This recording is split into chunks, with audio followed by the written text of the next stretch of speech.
appreciate everybody taking their time to come out, but evidently it's some behind the scenes business going on, and we should have started a half an hour ago. But in this political arena, it's always a reason why. In this case, now that I see one of them coming in, that's what they were waiting for. And so when you see Murphy coming, they should now come to their seat and call this meeting to order. So I appreciate y'all and happy holidays.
The time is now 5:57, and the special city council meeting is now being called to order. Roll call, Madam Clerk.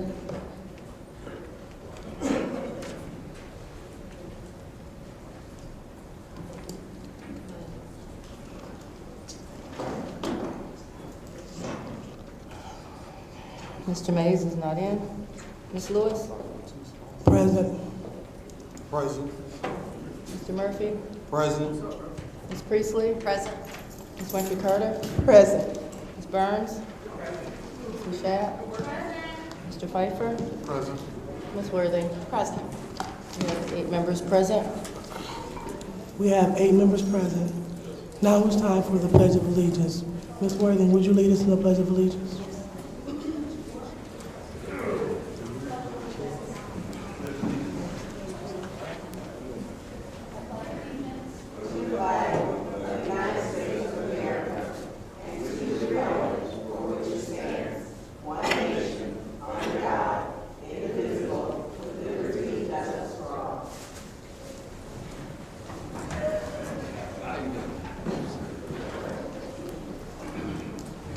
So before we do the prayer or the blessing, we want to take any remembrances for those that have transitioned. Do we have anyone would like to remember? Madam Chair, Ms. Winfrey Carter. I would like to have a moment of silent prayer for the family of Daryl Brown. Okay. For anyone else? Anyone else would like to add? Anyone else? Okay, seeing none, I would like to have a moment of silence for Mr. Dimitri Johnson. Mr. Dimitri Johnson. So seeing that there's no one else, we'll go ahead and ask for Councilwoman Mashat to lead us in the blessing.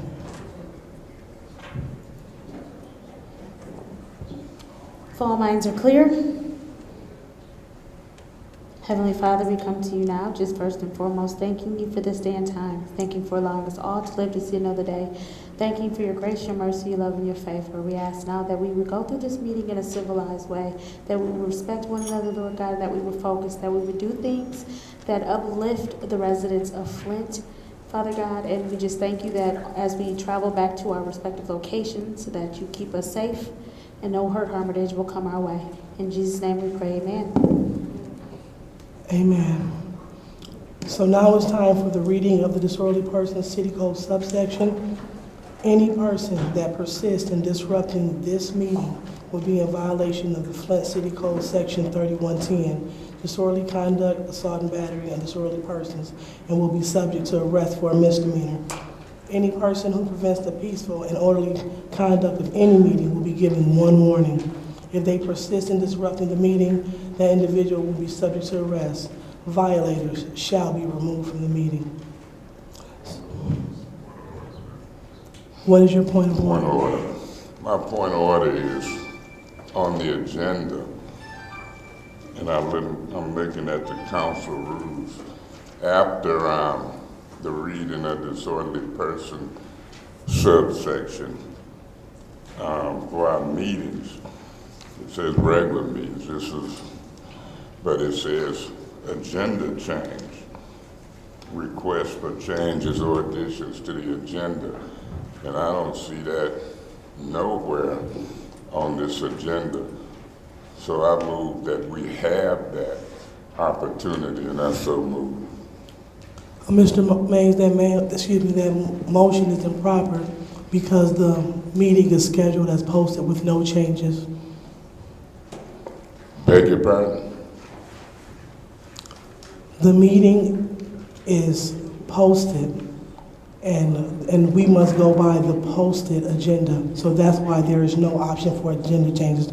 We went over this a few times in our other special meetings. So this meeting is no different. Point of order.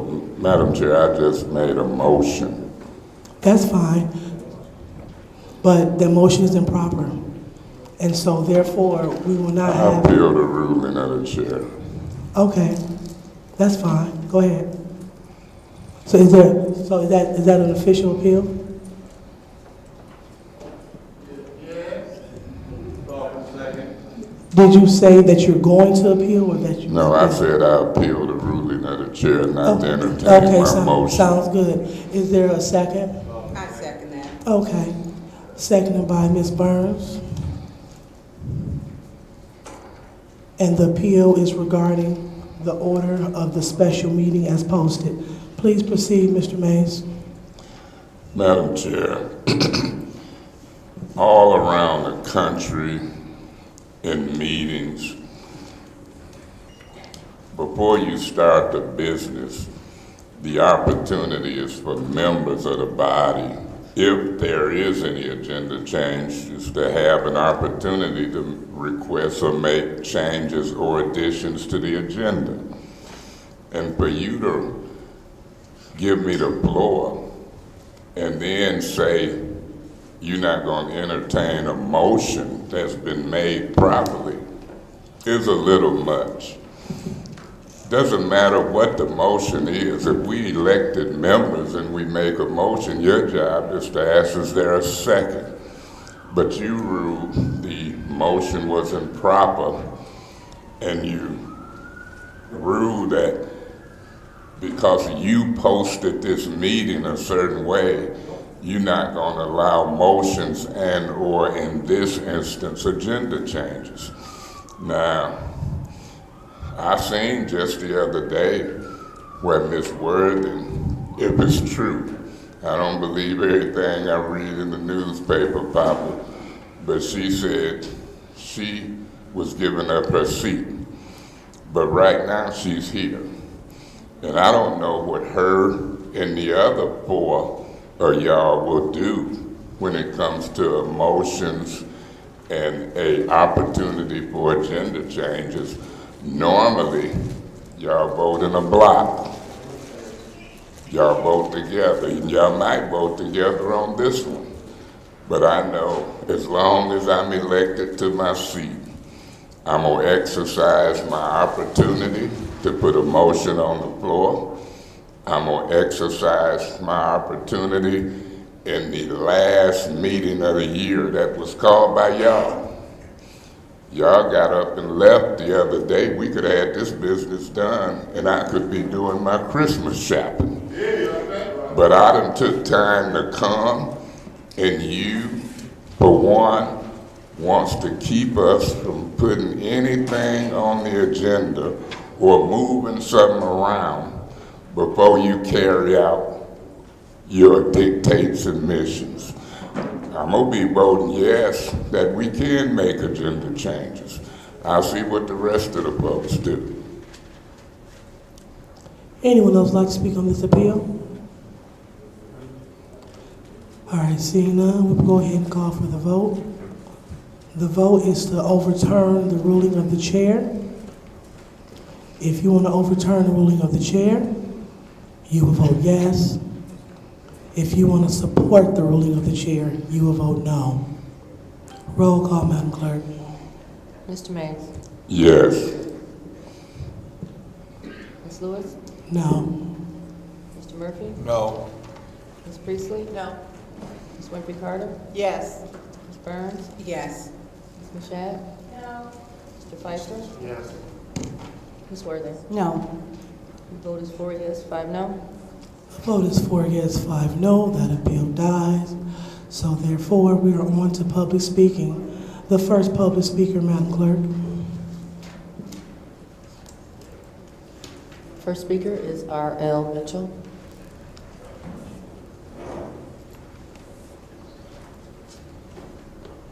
Good evening, Council. I'm Mr. R.L. Mitchell. And the peoples of America, you remember what happened last week when I left off at the point of order by Ms. Worthy, and she called a point of order and she closed this council out. And now she on the news talking about she's gonna give up her reservation before she take care of these $50 million to keep the blackies, the darkies from getting the money. You peoples down in Memphis, Georgia, and especially the Eloise family, that's a white family. My mama used to work for them. You ever saw that movie called The Help? But that was my mama all the way. Me and I was 3 years old. Me and my brother happened to go over in the woods and wondering what my mama was going back in the woods, the big white house. And she seen us in the kitchen. My mama is a preacher's daughter at that. We thought everybody was socialized until she saw me and my brother come in the kitchen. She acted like she saw a rat in the kitchen and ran in and her kids, white boys, and run us out. My mama just sat there like ain't nothing happened. And then, before you know it, I ended up in Flint, right over on St. John Street, by Fairview School. Then the tennis broke out. But the government got involved and they found out where my mama come from, Georgia. They figured my mama can settle the situation. Put all the black women to the school, and they invented pop lock and all that stuff, and sewing circles and all that stuff. And now you see what situation we're in now, America. Their money ain't nothing to we peoples in Flint, because now they putting billions of dollars out in the field and just see what somebody gonna do about it. And marijuana, dope, cocaine's right there, and nobody don't know where it's come from. And that's when everything gets straight in Flint. That's what the peoples like Ms. Worthy sit up there and do it, and everybody follow lead like that Dr. Lewis, the darky. But you hear me, Miss Eloise, come up to Flint and settle the situation, because they leave it up to the kids to figure. I'm sure my mama would have told me what really was happening as we asked her. I don't ask my mama nothing with that either, but we were thinking about the white man of the house. If he would have saw us in his house and his wife chasing and his kids chasing, what we had to do? Well, we have to deal with the white man. Nobody don't run no darky out. All that junk. My mama, she come from a preacher house and stuff, and that's why they think people go to church down in Georgia ain't nothing but pushover like Martin Luther King. Think they can shoot him in the head and get away with it. You junk in Georgia, you take that. Kick that America. Next public speaker.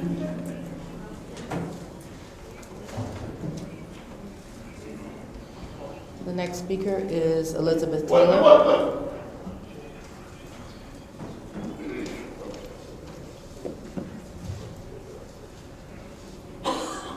Good evening, City Council and all the residents that came down here tonight. It's really important to us to, in my opinion, to protect Mr. Mays. So today in the journal or in the paper, there was a photograph of the mayor having a ribbon cutting for apartments. Some of you were present in there. But it's interesting because that doesn't promote property taxes. Home ownership promotes property taxes. We're not building homes for residents. But that gets in the media. And while the media is here, I really think you should take the time to talk to some of us that are here so that there's other opinions that get in the paper. It's not just the obstruction of what the mayor does. It's about how we don't have a furnace, how we don't have a roof, how we don't have windows, how we don't have water heaters. Those are homes. Those are homes. So if a cadre of gentlemen appear at the council and say, we are landlords and we want you to do what we want you to do, all of the attention goes there. And that threatens me because the community has been coming here since ARPA money ever was mentioned about the things that they need. Residents of the city of Flint have priority over all. Priority of the people have, it's just important for us to pay attention. There are 5 council members that frighten me endlessly. I think you're gonna say something up here that's going to hurt somebody's feelings out here. And you're gonna call a person in a uniform and say, have Elizabeth removed from this meeting. And someone may not like that. And you're gonna be causing the reason for a violent act here. Thank you, Mr. And that's very threatening because you have chosen, you 5, have chosen to use police officers against residents of the city of Flint. And that's highly inappropriate. And you have to stop, you 5. You can't say, remove her because you don't like what I say, or you don't like my appearance, or whatever it is about liking or unliking.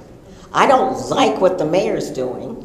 He won't come to the council meeting and stand in front of us and say, I'm going to put up apartments and honor these people that are here. But what about those of us that have homes and need windows and furnaces and hot water heaters? They need that pay taxes. We pay taxes. We were born here. I was born here 80 years ago. Thank you.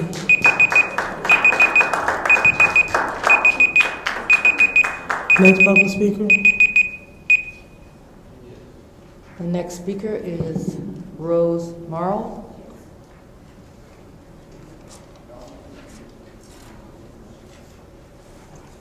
Hello, everyone. Hello, City Council members. My name is Rose Marl, and I'm a resident of the City of Flint, and I live in the 1st Ward. I'm here in support of Councilman Eric Mays and a few other issues. We can't go, and I said it the last time I was here, we can't go without a voice. The 1st Ward is hurting. The whole city's hurting. The unprofessionalism of some of the City Council members, you should be ashamed of yourself. I'm not speaking for all of you, because some of you do try really hard. I've been walking into different wards trying to help people with applying for home repair, just trying to help some of our senior citizens. That's basically who I've been working with. I walk through the neighborhoods, try and pick up trash, everything. I do everything I can. I have a former police officer for 29 and a half years. I'm disabled now because I got attacked. So I can't be a police officer anymore, but when I relocated back to Michigan and I seen the condition of the city, I've been trying to help. And I do the best I can. And I don't have a lot of money and I'm not rich, but I buy a lot of stuff myself. Second thing, like I said, I live in the 1st Ward. You know, it bothers me. Last night I had a sergeant from South Carolina call me, and it was embarrassing because he stated, "Hey, Lieutenant, didn't you say you were relocating back to Flint, that was your hometown? Somebody said you from Flint." They were watching on their break TikTok videos of the council members arguing. It was embarrassing. My words to him was, "Sarge, I'm not your lieutenant anymore, but don't call me no shit like this again, because I'm already ashamed of it." I said, "It already hurts my feelings. I'm ashamed. I'm not ashamed of everybody, because I do see what some people are trying to do. And everybody makes mistakes. Some people's just, I don't know, position to go to their head or whatever. I don't know. Okay? But it's time for a change. This is the end of the year. The city council members, in my opinion, and I work budget with the police department and grants and everything, we should be concentrating on the budget, issues of importance, the ARPA funds. But we spend so much time arguing that nothing's being accomplished. You guys, I know you have families, but you sit here for hours arguing and poking the finger and bullying each other and being mean to each other, that nothing's getting accomplished. This is the end of the year, and I'm praying for 2024. You guys may think I'm crazy for doing this, but I'm trying to organize, and if I think I have to go through the mayor's office to do it, to get as many residents as I can, just to hold hands and go around City Hall and pray.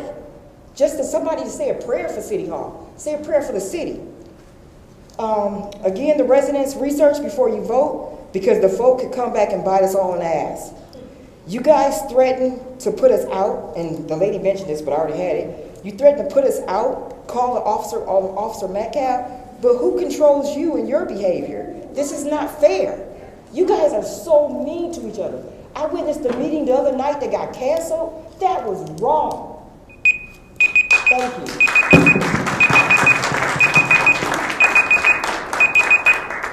Next speaker. The next speaker is Trevor Berryhill.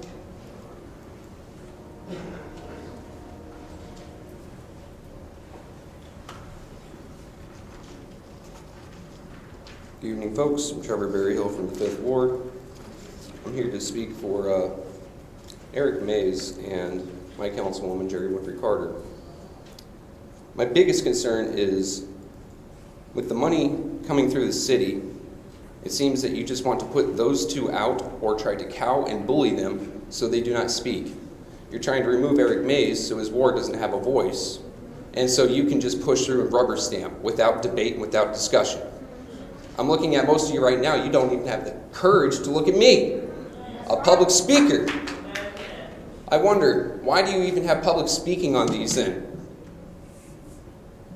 You put it at the top of the list, showing this is your top priority, instead of anything else. I can't even see you do the same when it comes to money to the city, when it comes to the money to the citizens. But those 501c3s, they go straight to the top. Strange. When you're paying your friends or you're paying yourself, you take priority, not us. And now you're trying to remove someone who does speak for us or bully someone who does speak for us. And you have done it in the past. This is disgusting.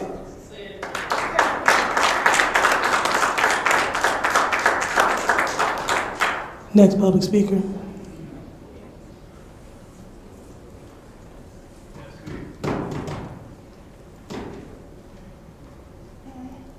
The next speaker is Dominic Gale. Hi, my name is Dominic Gale, some say Mickey, or AKA Lady Brick. I am not a resident, but I've been a resident over 20 years in Flint, Michigan. And I left that area, it would be Ward 7, if I still was staying there. But I'm here to represent Councilman Eric Mays and Councilwoman Jerry Carter. What I want to say with this list of people, Councilman Eric Mays, the two top ladies, Councilwoman Jerry Carter, Councilwoman Tanya Burns Pfeiffer, Councilman Pfeiffer, 810 Media, my sister Beverly, all of you. Jealousy is strong. The Bible even says jealousy is cruel as a grave. So I'm telling you, This jealousy has to go. And to go through this real quick, I've been traveling with Eric for the longest. And this goes on and on and on. I sat next to his mother in court with Eric and watched the judge and the lawyers turn red because he knew just as much. And the anger of Councilwoman Lewis, Eric, if she can kill you, she would. And I'm going to hurry up and say this to Murphy, Councilman Murphy. I don't know if it's true. I'll say allegedly. I hear you on sick leave. I worked at GM 43.6 years. If you are on sick leave, you're in trouble. Because the only way, if you can be up here on this council, is you getting paid under the table. And I know nobody's getting paid under the table. That's your insurance that you're frauding. Now let me see you put that on the resolution. Because you cannot be on sick leave. Now I'm going to leave this with Eric Mays. He bees a 98.9. Along with my nephew. Joe. Wake up, everybody.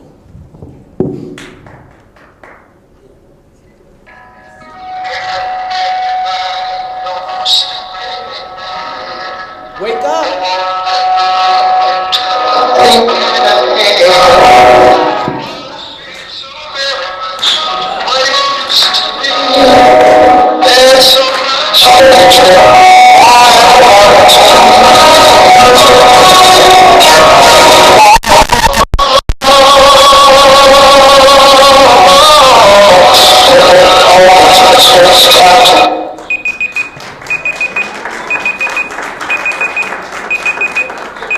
Next public speaker.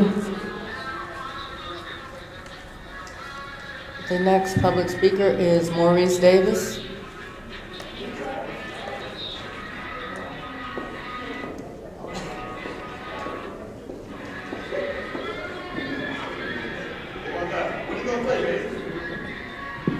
Good evening, Council. I got a problem here. I'm here to represent the second ward. Excuse me. Mr. Davis, please hold.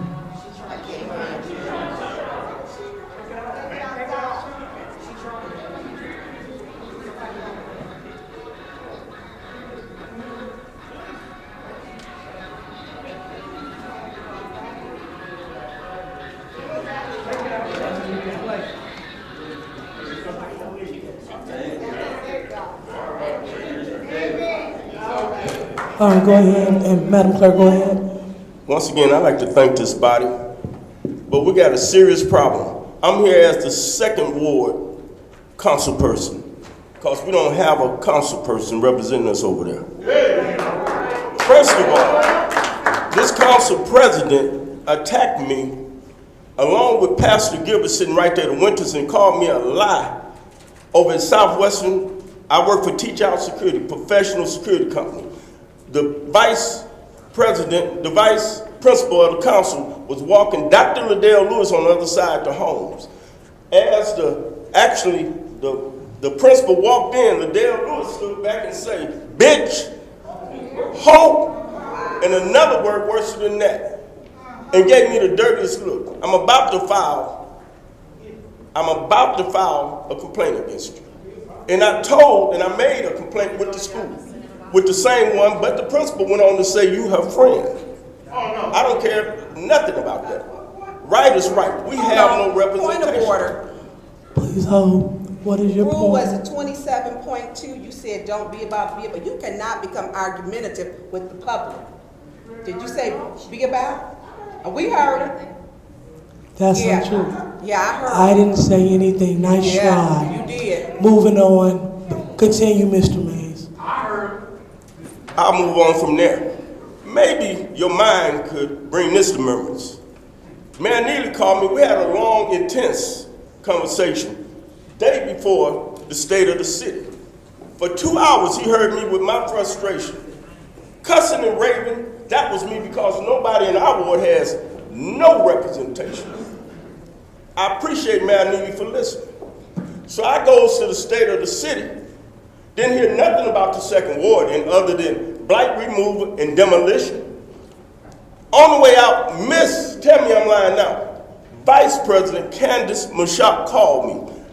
Maurice, can I speak to you? I stopped at Mid-Hall with all of the police there.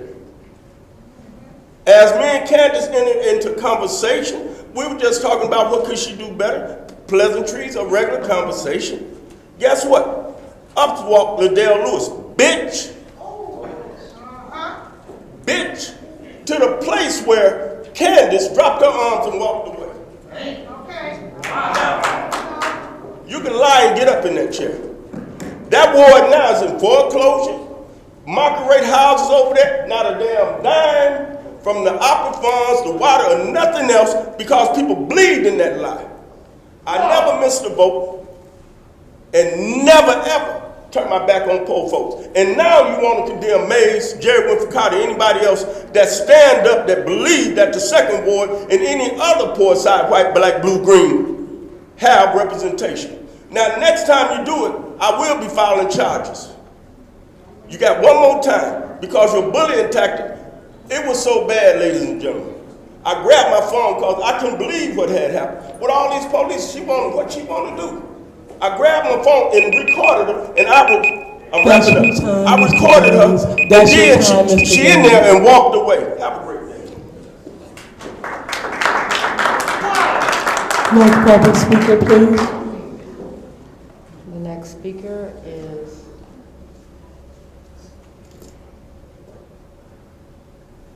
it looks like Pollard. I can't tell what this is. It's Pollard, P-O-L-L-A-R-D, a.k.a. Baby Doll. This is what I'm finna say to you guys.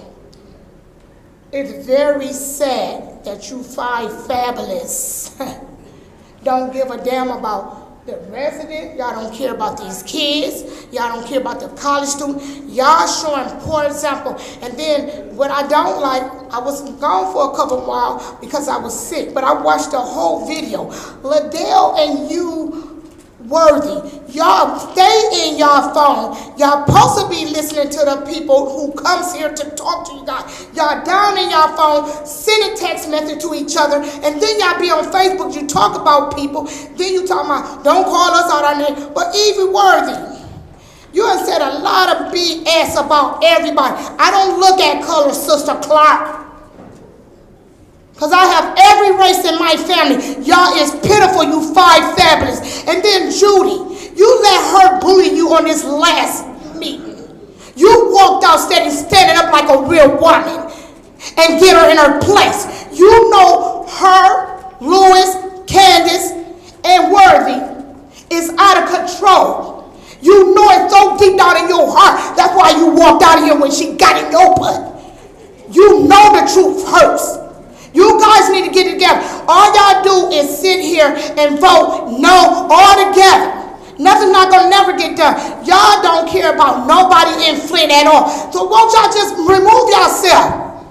Remove yourself. Say if somebody got to record you, move your devil's self. Because you ain't working for God, baby. Because if you love God like you say you do, you would do right by these people here. I got kids here and grandkids and my mother still in Tennessee County. Y'all supposed to represent the whole Tennessee County. Y'all don't. All y'all care about giving the money to these rich people that already got money. They come and tell you, I want $100,000. And then they come back, oh, I need $200,000 more.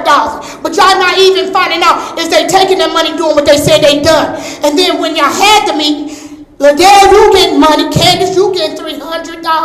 You, Liddell, y'all both said the other day, oh yeah, Candace gonna get her money. And then you got smart with Miss Tanya. It's all on the video, baby girl. Liddell Lewis. You said, oh, I'm gonna get mine too. So we heard it. Y'all fraud as hell.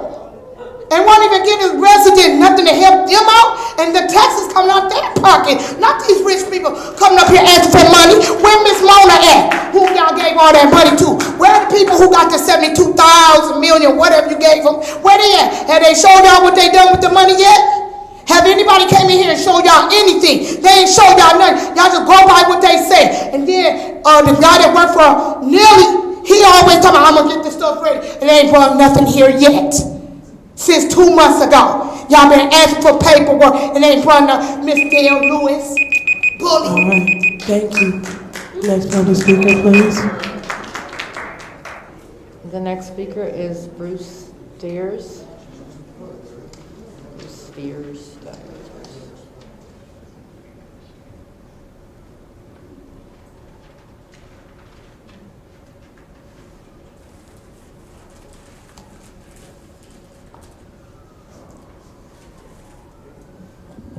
Good evening. My name is Bruce Steers. I've been kind of like in this council chambers since Mr. Murphy and Matt Taylor. And I'm here to tell you, y'all need to take some lessons.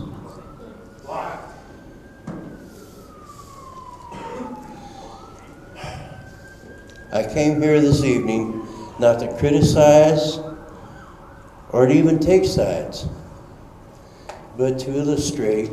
Excuse me, sir, I'm sorry. The clock. Pardon me?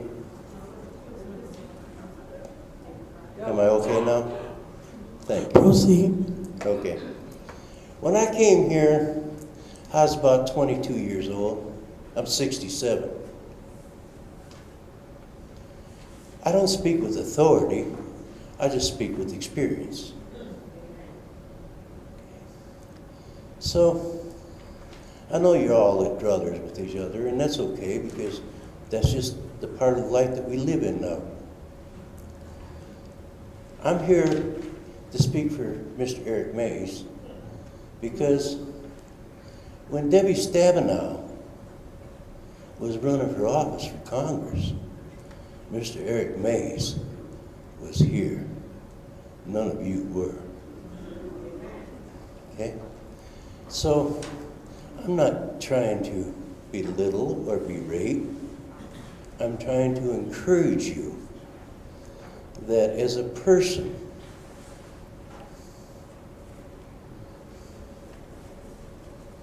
we all have our limits, and we all have our abilities. And so I'm trying to encourage you not to forget the allegiance of Mr. Mays to the city, regardless of what you may think of him. His allegiance, his loyalty, these are the things that are most important to the city of Flint right now. We must not lose sight of our victory, and we are so close to a victory. It's up to you, every one of you, to step up to the challenge without remorse, regret, and remember the legacy of all of the people before you that have sat in the chairs that you hold. Thank you. Thank you. Next public speaker, please.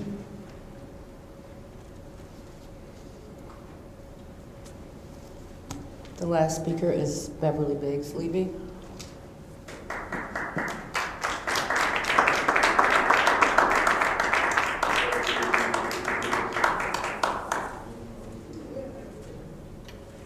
Hi, my name is Beverly Biggs Levy. I come up here today because it's wrong for you to try to take Eric down out of his seat for 3 months. It's wrong for you to try to get Jerry Carter Winfrey out or sit her down, whatever you're gonna do. But it's more wrong that Quincy is on, not sick leave, he on slick leave. And I did call your job today, and I reported it. If you can sit up here on the council seat, you can go to work at Lear's. And I made sure I let them know who I was, and I want all of you guys to get together, call Lear HR, and let them know he's sitting in his seat, but he ain't at Lear. So slick leave ain't gonna work today. And even you tell yourself, stepping down, why do you don't step down now? What are you waiting on? You already gone. You ain't gonna put your name on the ballot because you won't win. That's why your name's not gonna go on the ballot. Liddell, I got 300 signatures already for you. And it ain't been 2 weeks. You're a goner too, you can smile. Now you holding your head up to see what I'm saying now. Before you had your head down in your coochie. But you can hold it up now. That's my receipt. You guys are wrong for what, yeah, I can say what I want to say. This is public speaking. Public speaking. Miss Biggs, that was inappropriate. Okay, it's inappropriate that y'all had your head down for everybody that spoke. And everybody that spoke. Everybody. Hold your head up. Listen to what I've got to say. Because I'm recalling. My name going to be recalled. Get you out of these seats. You're not fair. You're getting this money to put in your own pocket. You're not giving the citizens of Flint a dime. But you got 50,000. She got 300. Come on now, make it make sense. If you guys out here in the public don't see this, over the network don't see this, make sure you call Lyra HR on Quincy Murphy for working. And I mean what I say. I'm not backing down, and I let them know what my name is, Beverly Biggs Levy. Have a blessed day.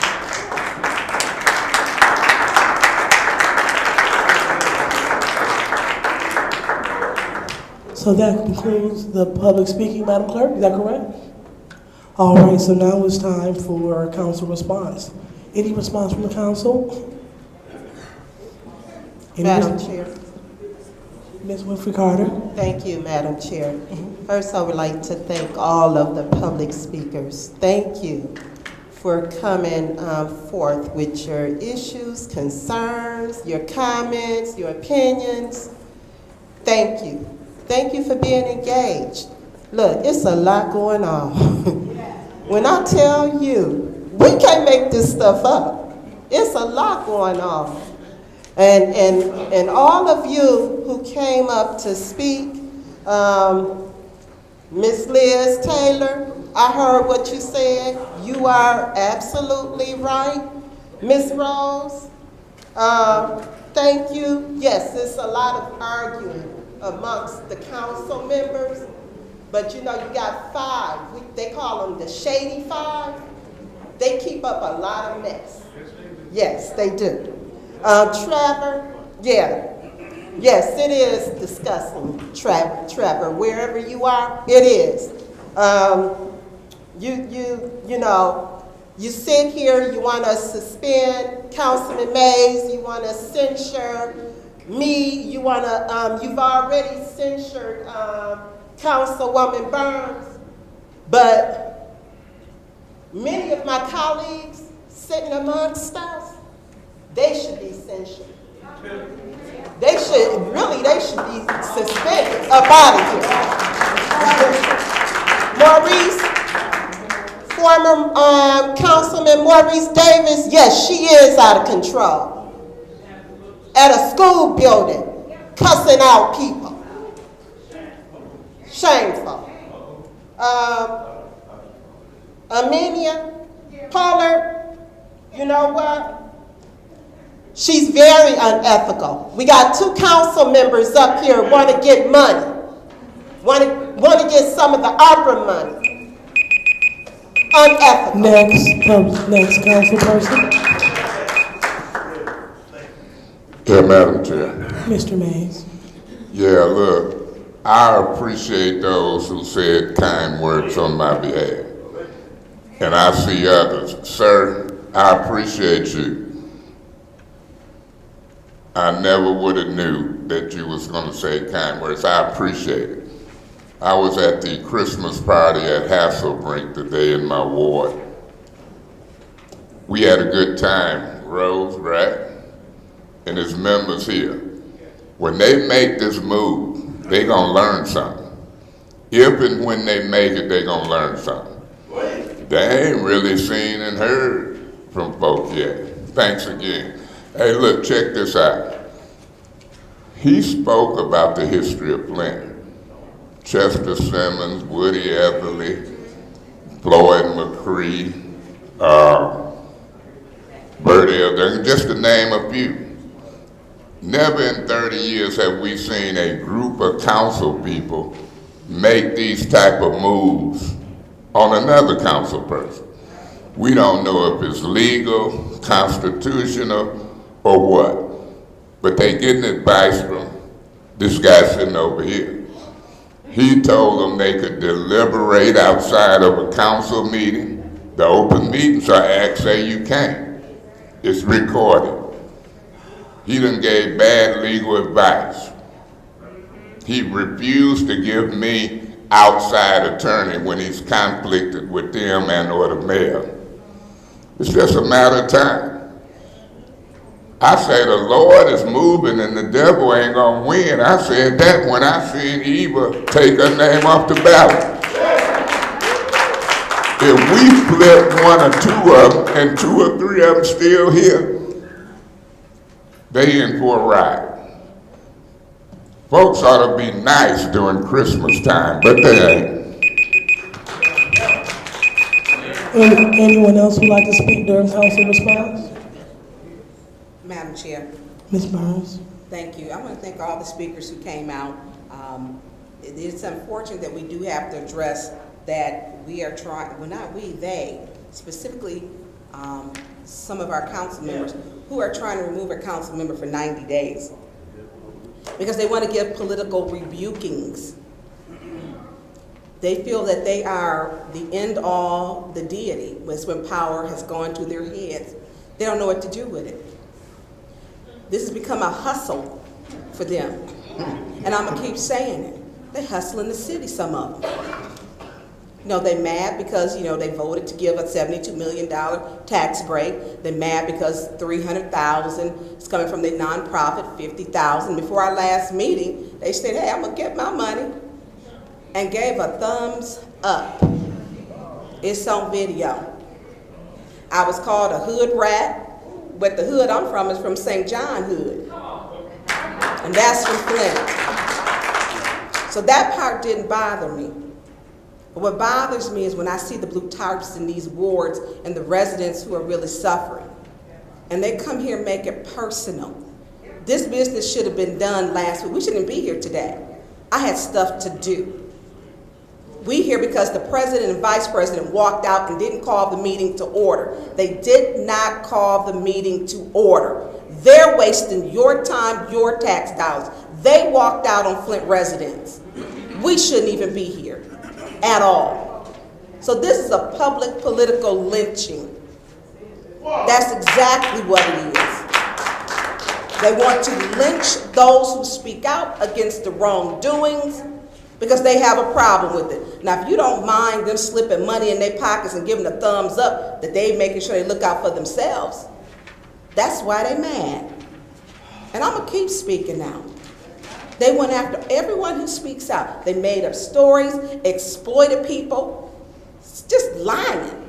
The one on me that they said was all lies and they voted for it. But when you tell lies, all 5 of you, you need to understand that makes you liable because you made slanderous statements. And I'm going after you for that legally. You need to understand that. If you're gonna say something about me, make sure it's the truth. Because it's the truth that y'all getting 50,000, 300,000, and you're gonna get yours. You're wrong. And unethical. Thank you. Anyone else would like to speak on public speaking? Madam Chair. Mr. Pfeiffer. Yeah. What Ms. Burns said was correct, 100%. We shouldn't be here right now, but the council president and the vice president refused to call the meeting to order and finish the business on Monday. That's on tape. And, you know, it's funny that we got to get the business of the city done before the new year because we're on time deadlines. But what's the first item on the agenda? To get rid of Eric. So that's the most pressing thing that we have on our agenda is to get rid of Eric Mays. what Mr. Mays said was correct. In a few months, 4 short months, the majority is going to be the minority. And let me say this. May God have mercy on the enemy, the souls of my enemies, because I will not. See what I'm saying?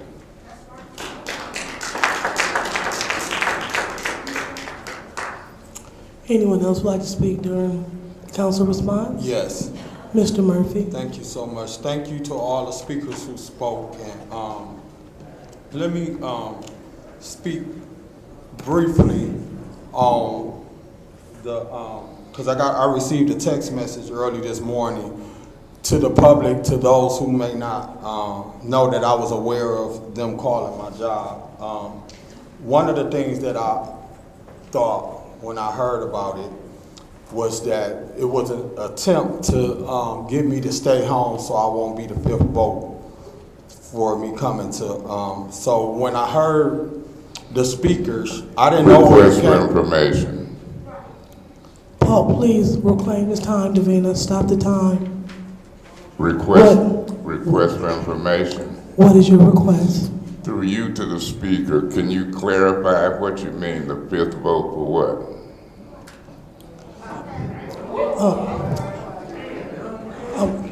Madam Clerk, did you reclaim this time? Okay. Proceed, Mr. Murphy. So as a result, to answer your questions, Councilman Murphy is here tonight, and I'm sitting in my 3rd Ward seat representing what I'm supposed to do. So thank you for your concerns about my other job outside of this. And then to Trevor, while you were speaking, I was taking notes. You talked about our priorities, the 501c3s and the bullying tactics and all of that. So while you were speaking, I was taking notes, and that's why my head was down. And to Liz Taylor, you spoke on 5 of us, I'm not sure because you didn't say names, calling the police to have members of the public escorted out. If you do your research, and I know you're a good researcher and you like to read and do your homework, you ain't never seen Councilman Murphy call no policeman to have someone escorted out this meeting. So I don't know what 5 you're talking about, but I just want to clear that up. I ain't one that just have the police have people escorted out of the city council. Not saying I won't do it, but that's not me. And then for the young lady Rose who spoke about the discord here at City Council, yes, and hopefully we'll be able to get some things done. I agree with you when you spoke up here. All right. Anyone else would like to speak during public comment? Excuse me, not public comment, but council response? Anyone else? All right, seeing that there's no one else that would like to respond, I will be the last to go ahead and speak. So there are some things going on in the 2nd Ward. Not enough, but there are a few projects. So the 2nd Ward was grandfathered in to the Burston project. So to Mr. Davis's comment, the 2nd Ward is now receiving that $26 million project, and we're proud that we're receiving that. And I voted wholeheartedly to make that happen. Unfortunately, when I saw Mr. Davis at the school, what Mr. Davis is not saying is that on his podcast, he referred to me as a bitch, a hoe, and a heifer. He was saying, we got to get that bitch out of there, get that heifer out of there, that hoe out of there. So when I saw Mr. Davis, I told Mr. Davis, I'm not a bitch, a hoe, or a heifer. And if you would like to hear Mr. Davis call me these things, please tune in to his podcast on December the 9th. Point of order, Madam Chair. Well, please stop the time.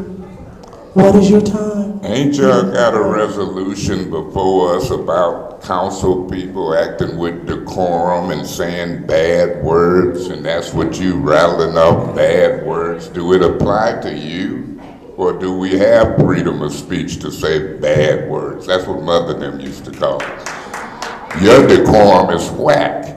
trying to get back at Mr. Davis. I think you out of order. That's my point of order. You lacking decorum. Now how you rule on that point? Mr. Mays, your point. You rule that I'm right or I'm wrong? Your point of order is well accepted. So you out of order? You gonna warn yourself? Not at all. I appeal the ruling of the chair.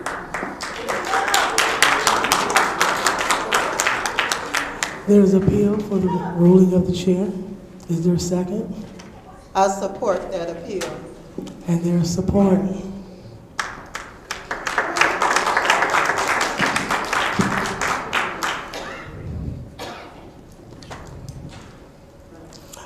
All right, so there is appeal for the ruling of the chair that the chair should warn herself for using language. Go ahead. Yeah, Madam Chair. The reason I appealed it, Mr. Davis, former Councilman Davis, the reason I appealed it, because here they got a resolution on me talking about my aggressive and profane language, and that I should be removed for 90 days regardless because of that. And here she up here saying the B word, the H word, all of this, which is a lack of decorum. Ain't nobody said a mumbling word. You'd have thought it was crucifixion day. So I said something, because that's called hypocritism. If she wasn't nasty for real, because she done came up to me, Mr. Davis, and whispered in my ear 2 inches away, your mama. And my mama dead. Rosie B. Mays dead. That really got under my skin outside of a meeting. She slick, she think. You telling on her, I'm telling on her, and she telling on herself. Rather than be argumentative with the public, that's what she was doing. She was using them words really to make a sting back at you in the public. Dead wrong. And then you got Bo up here condoning bad behavior. Mr. Murphy had a slip of the lip, in my opinion. I'm here because I'm the 5th vote.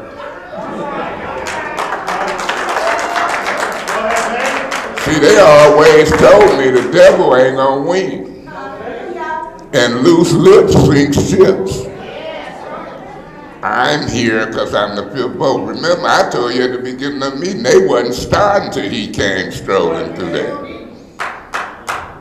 And the other day, somebody in public speaking was right. Judy ruled Lewis out of line. Lewis appealed.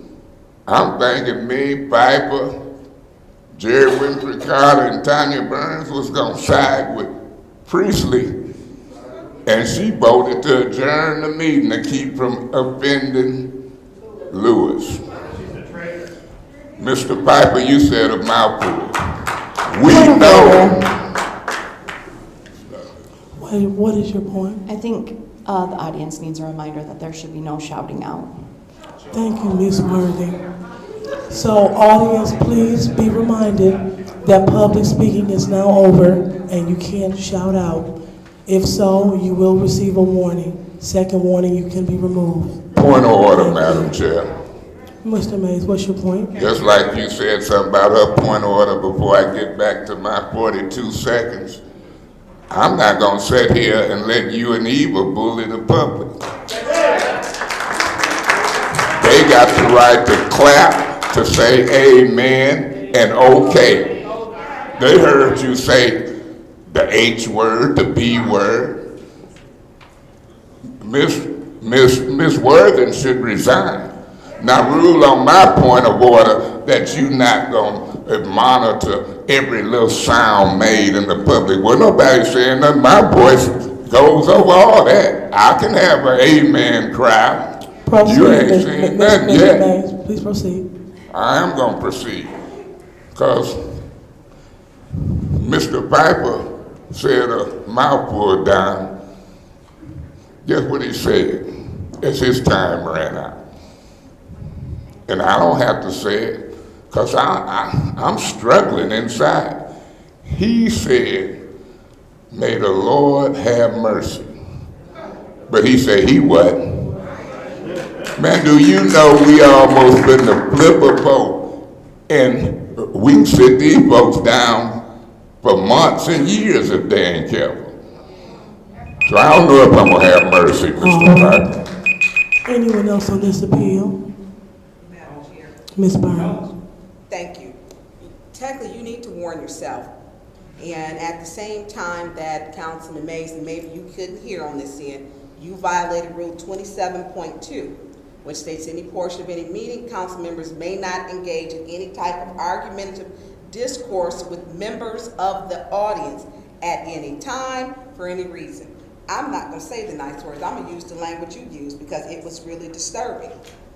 You said, he said, bitch, heifer, hoe, and you mentioned it a few times. You're the chair, you're the president of the council who wants all this decorum. You warned people for saying the way somebody looked at you. You warned me and censured me because I said, you're not a good person. And you're not. You're not. You're not a good person. You became argumentative with an audience member. You need to remove yourself. You need to remove yourself. Request information. What is your request? Ms. Burns, you don't think she gonna mess with them fifth votes, as they say, do you? So when we look at how unfair the president of the city council is, she voted no twice on pump station number 5 for residents in her ward. She called this community janky and made a little song up about it, about sipping on bottled water, and our schools and our taxes were janky. This is the president of Flint City Council who's done these things. She walked out on the Mitchell boys when it was time to vote for a special investigation. Only thing we saw was the back of her Reeboks as she jetted for the door.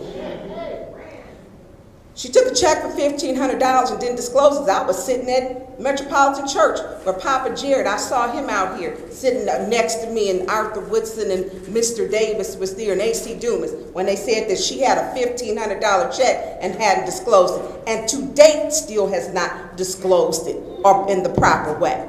She's also taken $50,000 from ARPA funds, and I'm gonna keep talking about it. $50,000. When I found out about that, she changed her name from director and president and put Deshelle McDonald on it in September. Those switcheroo. So we talk about hustling people, and then she wants to act as if she is a nun up here, but she has clearly said bitch, hoe, heifer, and arguing with Mr. Davis. He's an audience member. That's Rule 27.2, and called his name and his show. You can't do that. If you are our example, don't wonder why we have so much chaos up here. Your failed leadership is why we have a chaotic situation. Every single time you come. When you're not here, Quincy Murphy and Eric Mays was getting along. You're the problem. Anyone else would like to speak on this appeal? All right. Yes, Madam Chair. Ms. Winfrey Carter. Oh, wait. I said, I'm sitting up here among 5 hypocrites. Okay? And need I name them? I think you guys already know. 5 hypocrites. There's a double standard. There's a double standard. And want to talk about decorum? Want to talk about appropriate behavior? Want to talk about behaviors that are unbecoming of a council member? Our president and our vice president. When I tell you how unbecoming of a council member? How? And thank you, Mr. Davis, for coming up and sharing what you shared.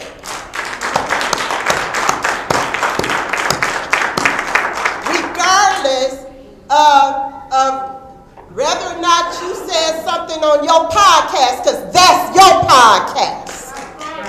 He can say what he want to say on his podcast. But is it right for you as the council person, the president of this council, to be out in public and exhibit that kind of behavior? She cussed out the pastor, not one time, but twice. She called him a fake-ass pastor. And she told him shots fired. Now, to use a phrase like shots fired, is that appropriate? When we live in a city where at any given time, there could be a drive-by shooting. When I heard shots fired, I was like, oh my God, I need to be ducking in my house, getting on the floor. Somebody gonna shoot some bullets in my house? Shots fired? She can't even talk about inappropriate behavior. I have no respect for her. And she has a PhD with levels of all right, that's your time. Anyone else would like to speak? Madam Chair. Mr. Pfeiffer. I've said it a few times lately that there's a double standard. Some rules apply to other members, some rules don't apply. When we have a resolution on the agenda that specifically says that Mr. Mays used profane language towards members of the city council, we using profane language towards audience members just now. I think that would be more egregious. But those rules won't be enforced because they don't apply to everyone. I will say that I do have a video to share. Like Eastern Standard Time, so you didn't vote in Flint, Michigan? You just didn't vote. And this song is dedicated to you and yours. Put your hands together. Yeah. What up, Roy? Put your hands together. Yeah.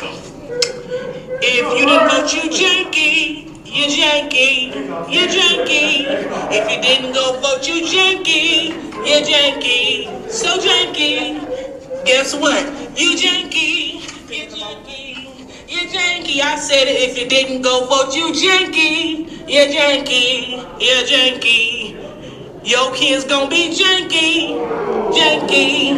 Janky. Cause you didn't vote, your kids gonna be janky. Just janky. Janky. Yo people, just janky. Yo schools, janky. Yo taxes, janky. Yo water, just janky. Didn't go vote, you janky. You janky. You janky. One more time, if you didn't go vote, you janky. You janky. Player, you janky. That's for you. So if you in Flint, sipping on bottled water as you watch this video, you janky. If you ain't a Flint, but you didn't tell a loved one in Flint to go vote, you janky. And I'm just gonna leave that there. So you guys have a great day. And you know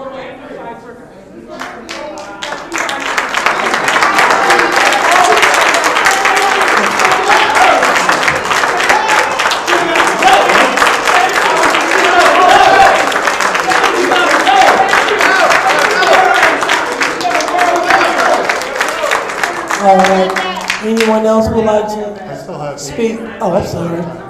Go ahead. Did y'all hear what she said? Tomorrow. You said if you don't vote. Y'all come on now. Point of order. This is the word. She said if you don't vote. Excuse me. Yeah, we have public speaking reserved for the lectern. Please proceed. Point of order, Madam Chair. Go ahead. You're saying if we agree that it's okay for you to cuss, vote no. If we think it ain't okay, vote yes. Man, that's inappropriate. Go Beg ahead. your pardon? That's an inappropriate point of order, Mr. Mays. So if you vote no, you say it's appropriate for us to Mr. cuss. Mays, that's inappropriate. Mr. Pfeiffer, continue with your time. All right, so thank you. So anyone else would like to speak during council response? All right. Go. What was that, Mr. Murphy? Point of order. Go ahead. We're not in. Excuse me, not council response during this appeal. Thank you. Anyone else want to speak on this appeal? All right. So seeing that I am the last to speak, I'll go ahead and speak to this specific appeal. This appeal is on Mr. Mays' ruling that I did not rule myself out of order.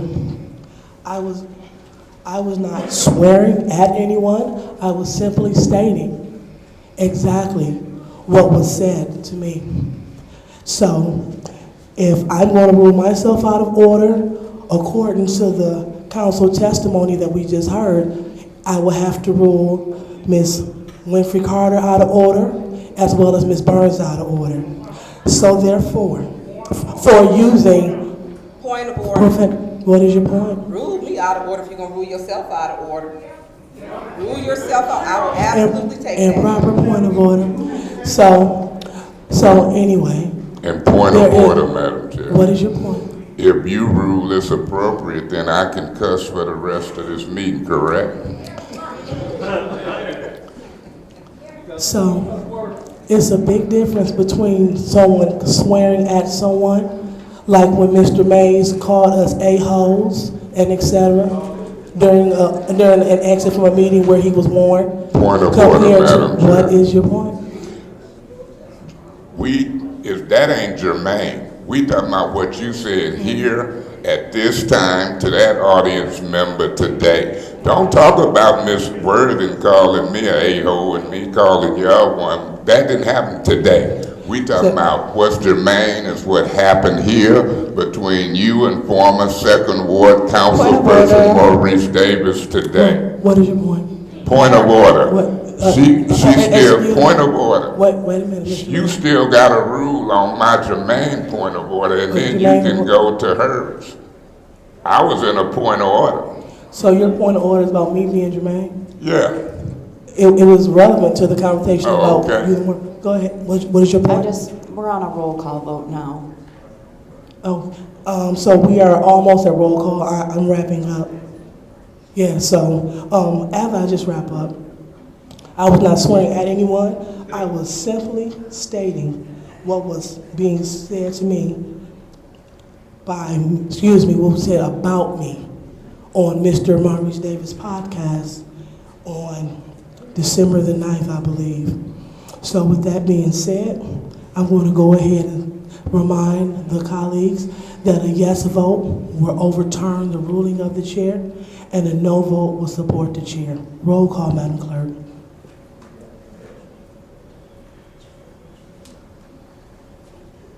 Ms. Lewis? No. Mr. Murphy? No. Ms. Priestley? Nope. Ms. Winfrey Carter? Yep. Yes. Ms. Burns? Yes. Ms. Mashat? Mr. Pfeiffer? Yes. Ms. Worthing? No. Mr. Mays? Yes. The vote is 4 yes, 5 no. The vote is 4 yes, 5 no. The ruling of the chair stands. So now I will, excuse me, we had Mr. Jones, no yelling out. So that is your warning. What? He didn't yell out. Yeah. I yelled out, but he didn't. Point of order. Thank you. Point of order. That's fine. Ms. Muhammad, Point that's of your order. warning. What is your point? I'm going to appeal your warning to Mr. Jones. Yeah, so I retract the warning from Mr. Jones. Ms. Muhammad said that was her. Point of order. What is I your point? appeal your decision to warn and call out Mr. Jones' name. If Oh, you're gonna ask, is there a second? I retracted that. Because you said it wasn't, yes, I did. Well, his credibility is at stake. I appealed it, and I want to discuss it, and he seconded the appeal. We want to stop you. There's Mr. Mays, there's nothing to discuss. It is, in my opinion. We'll get into that debate, but I appeal your decision immediately. Point of order. And you got to ask, is there a second, because you're running What your is your mouth. point, Ms. Burns? He appealed it, it was seconded. By It is five. now time, you cannot have discussion, you're Go having ahead. discussion. Excuse me, thank you. Go ahead, Let not me a finish. problem. So Excuse me, point of order. Thank you. I have asked you for point of order. You keep cutting me off. You cannot have discussion once it was properly seconded. You're having discussion. It is now time for us to have discussion. There's no debate. You can't debate right now. You can't. You're being improper. That's what you were doing. All right. So there is an appealing from the room of the chair for the chair ruling Mr. Rich Jones out of order and taking it back. Go ahead, and it's been it's probably seconded by Ms. Burns. So it was seconded by Piper. Point of order. No, it was not. It was properly seconded, as I told you, you were listed by Councilman Piper. Ms. Burns, let's keep our decorum. So go ahead. Ms. Burns, you're out of order. So go ahead, Mr. It's not fine. Go ahead, Mr. Pfeiffer. No, I did the appeal. I go first. Excuse me, He Mr. Pfeiffer, you seconded. Go ahead, Mr. May. See, let me say this, Ms. Lewis. This is my 10th year on this council. It takes time to learn. But you want to come here in a year and a half, 4 months, 5 months, you and Quincy and them, and y'all listen to Eva and y'all misguided. The city attorney done misguided y'all. Now here you want to mess up my reputation more. Don Piper, I think I do a better job myself. I don't need them helping me to mess up my reputation. And my point for saying that is because Rich Jones don't need you to mess up his. You sitting up here in a public meeting, they watching from Massachusetts to Florida to California where we were at doing them petitions, Rich, and you calling his name out and called him out of order, and then witnesses hollering it wasn't even him. You could have said, sir, but the reason, in my opinion, you said Rich Jones, because he was getting them recall petitions. Anybody who ain't in your support, you try to dog them out, including me, Rich Jones, Maurice Davis. You ain't gonna win in Flint like this. Flint ain't Chicago, it ain't New York, it ain't Los Angeles, it's a small town. You see that white man come up and spoke on behalf of me, that touched my heart. They called me from Mount Morris, Bill Lindsay. I'm gonna give a shout out to Bill Lindsay. His mama was on the council out there in Mount Morris. He said, do I need to come and speak up for you? I say, we'll wait. We'll wait and let them make a move. I told people at Hasselbrink, let them make a move. I'm not gonna drag people down here, and they canceled it 2-3 times waiting on Quincy to show up. Waiting on Eva to show up. I don't do false alarms. Y'all ain't seen nothing yet. And Eva, God is good. Because you couldn't be gone. And we get a logical person, look there, y'all in trouble. Them took bribes and lawnmowers and money. Somebody might end up going to jail. So I'm waiting to see what y'all gonna do with me. Because if the young folks say, we flip that seat, we gonna drag some folks politically. He who laughs last, sometimes laughs best. Madam Chair. Mr. Pfeiffer. You know, I just spoke about the hypocrisy and the double standard and the double set of rules. Rich Jones didn't even say a word, and he got an instant warning.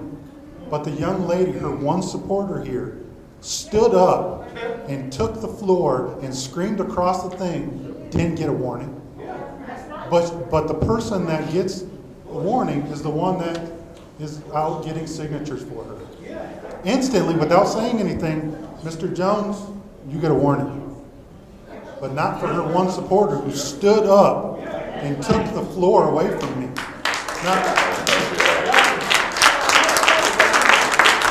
So there's a double standard. There's a hypocrisy. There's every word you can think of up here. But we're making a record. We making a record. We making a record. The accountability cam times 2 up here. Because you in 4K tonight.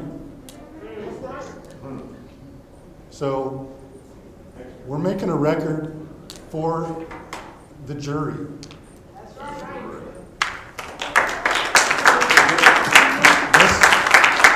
This will be played for the jury, just like it was last time. And we're going to point out the hypocrisy. We're going to point out the slander, the libel.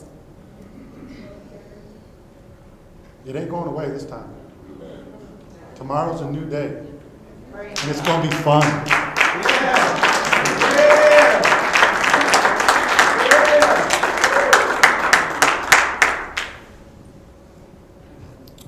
Anyone else like to speak?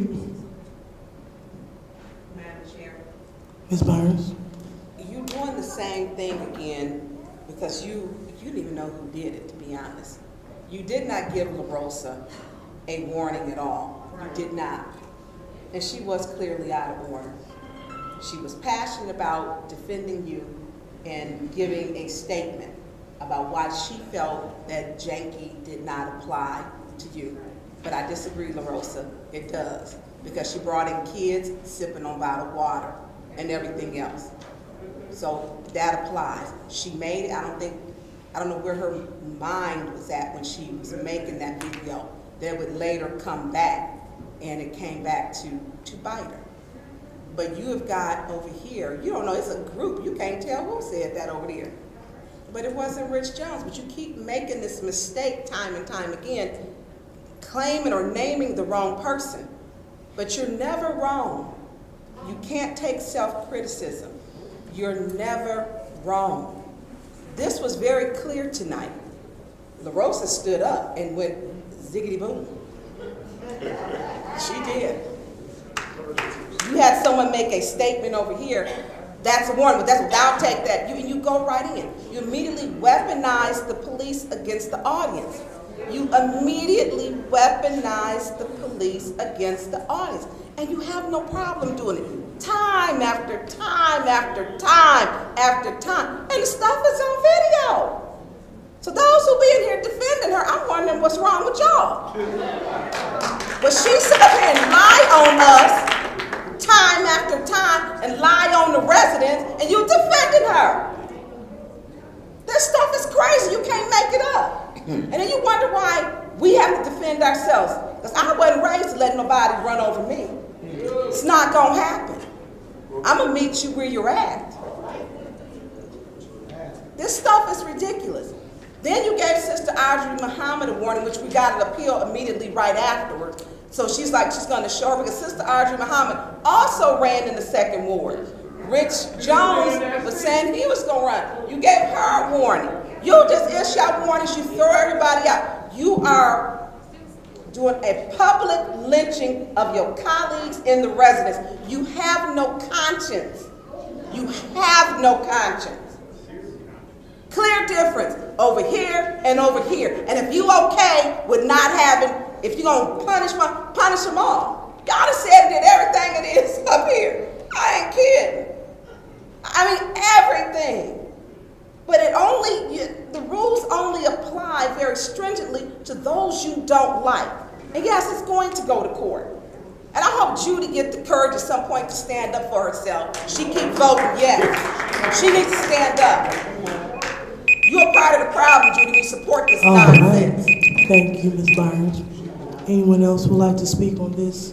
Yes, Madam Chair. Go ahead, Ms. Winfrey Carter. You know what? I've said this time and time before.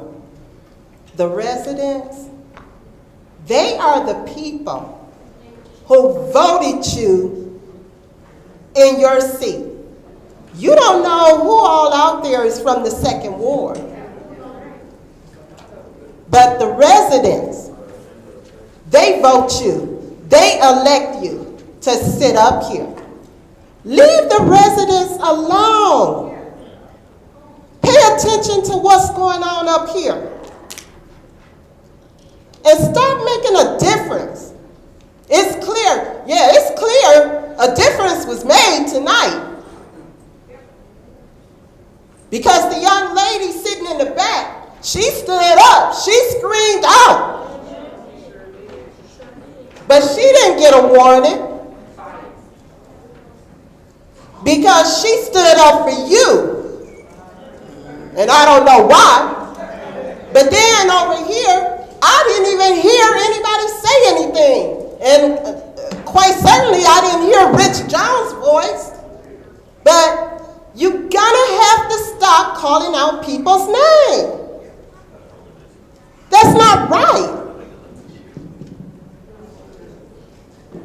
But you know what? They do what they want to do up here. The Shady Five, they do what they want to do up here. It's ridiculous.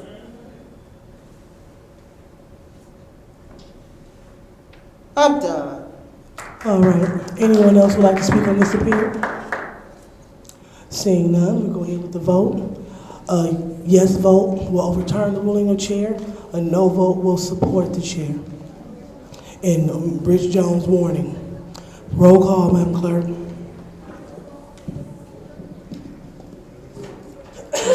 Mr. Murphy. I abstain because I want to get the business of the city of Flint done. Ms. Priestley? Yes. Ms. Winfrey Carter? Yes. Ms. Burns? Yes.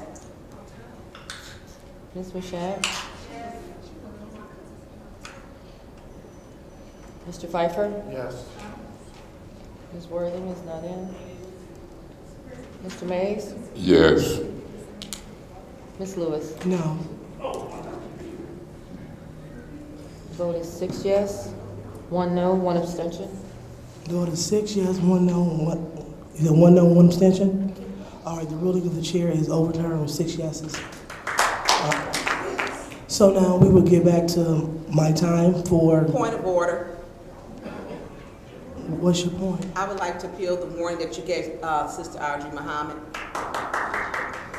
She did give her a warning. She did.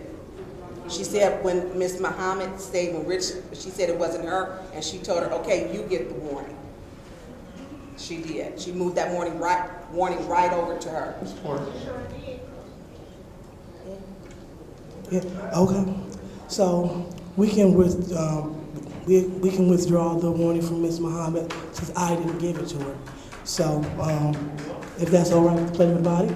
Madam Chair, right. it's very hard to hear you. Could you repeat that, please? So the chair will withdraw the warning because I didn't see her.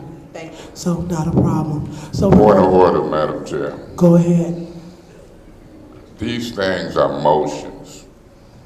And if you withdraw a motion after it's been out on the floor and seconded, it takes a vote in a special meeting. Now, I could turn my head to that for the sake of time, but these whole exercises is to keep it from happening. And we stuck with the one, and the vote was to take it away. Now, however we do this one, I'm not gonna let you do that because I'm trying to keep you from doing it in the first place. And then I'm not gonna break the rules just because you see what's happening.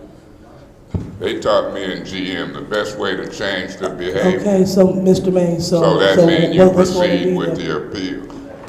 Okay, well, we are The going. maker of the appeal might can withdraw it, but you can't. Okay, so Ms. Burns, are you going to proceed with the appeal?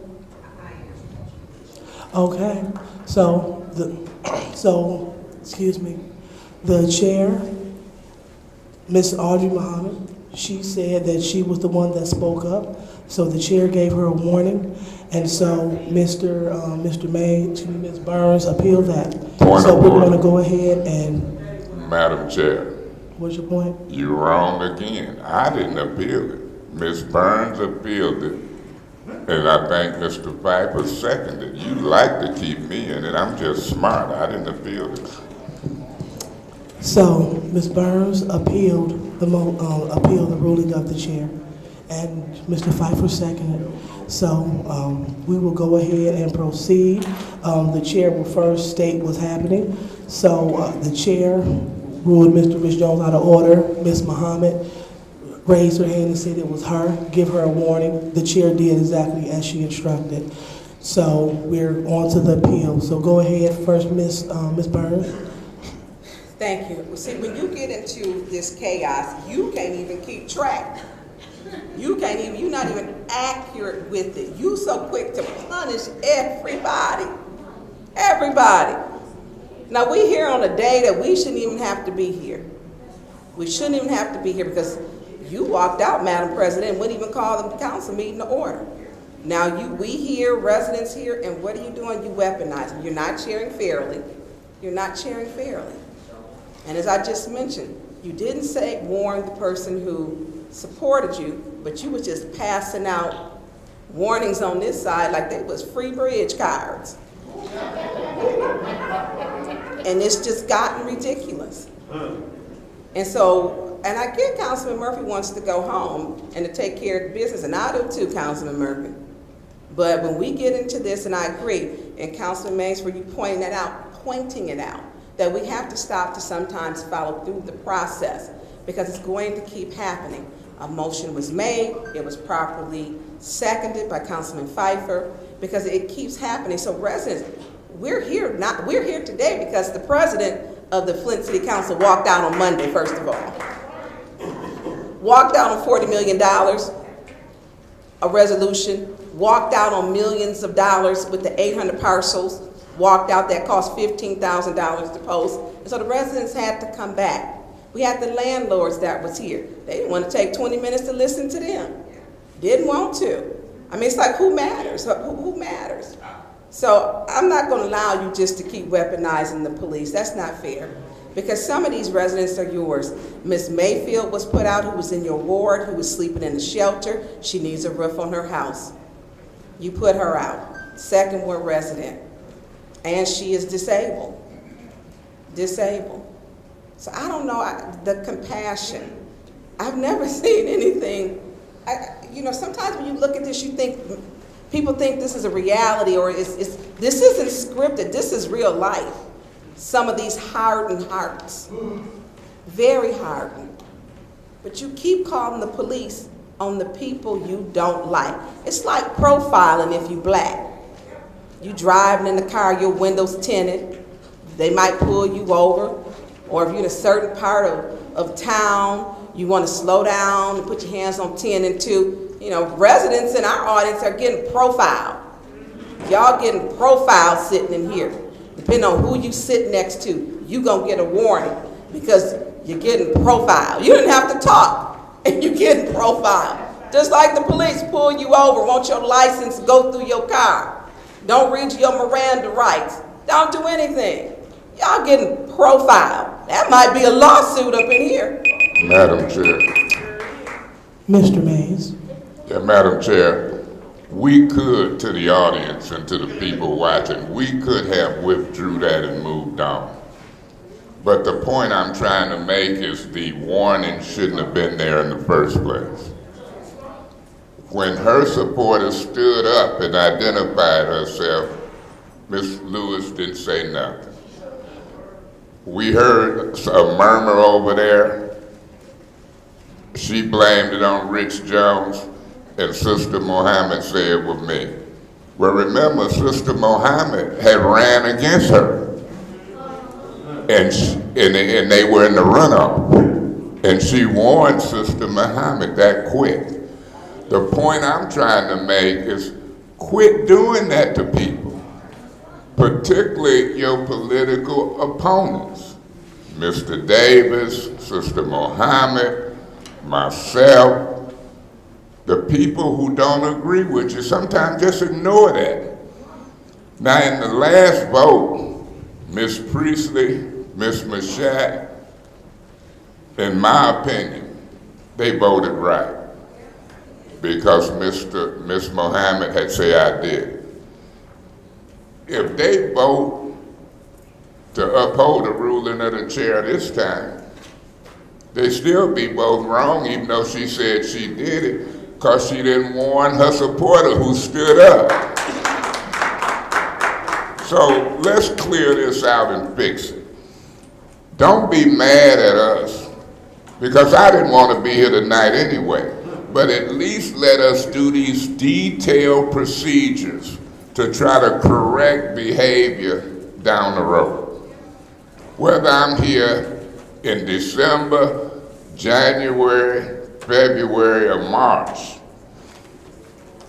these exercises is to correct behavior whether I'm here or not. Because what we used to call it in the street, she is like, I don't like to say bully, and I like to say buffaloing folks. She buffaloing and being hypocritical, and Quincy and Eva and them is condoning it. When I was third vice president of the NAACP, they taught me that those who condone wrongdoing, discrimination, and different treatment is just as wrong as the wrongdoers. If you discriminate and lynch and mess with folks, you just as wrong as the wrongdoer. So hopefully we can move on with the business after this and she can settle down. Any other speakers? All right, now, any other speakers? So seeing none, we will go ahead and go to the vote. A yes will overturn the ruling of the chair, or a no will uphold the ruling of the chair for ruling audience member Audrey Muhammad out of order per her admission. Roll call, Madam Clerk. Ms. Priestley. Yes. Excuse me, no.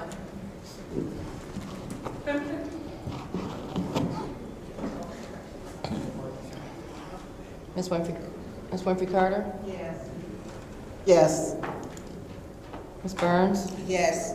Ms. Mashat? I abstain because it was dropped. Mr. Pfeiffer? Yes.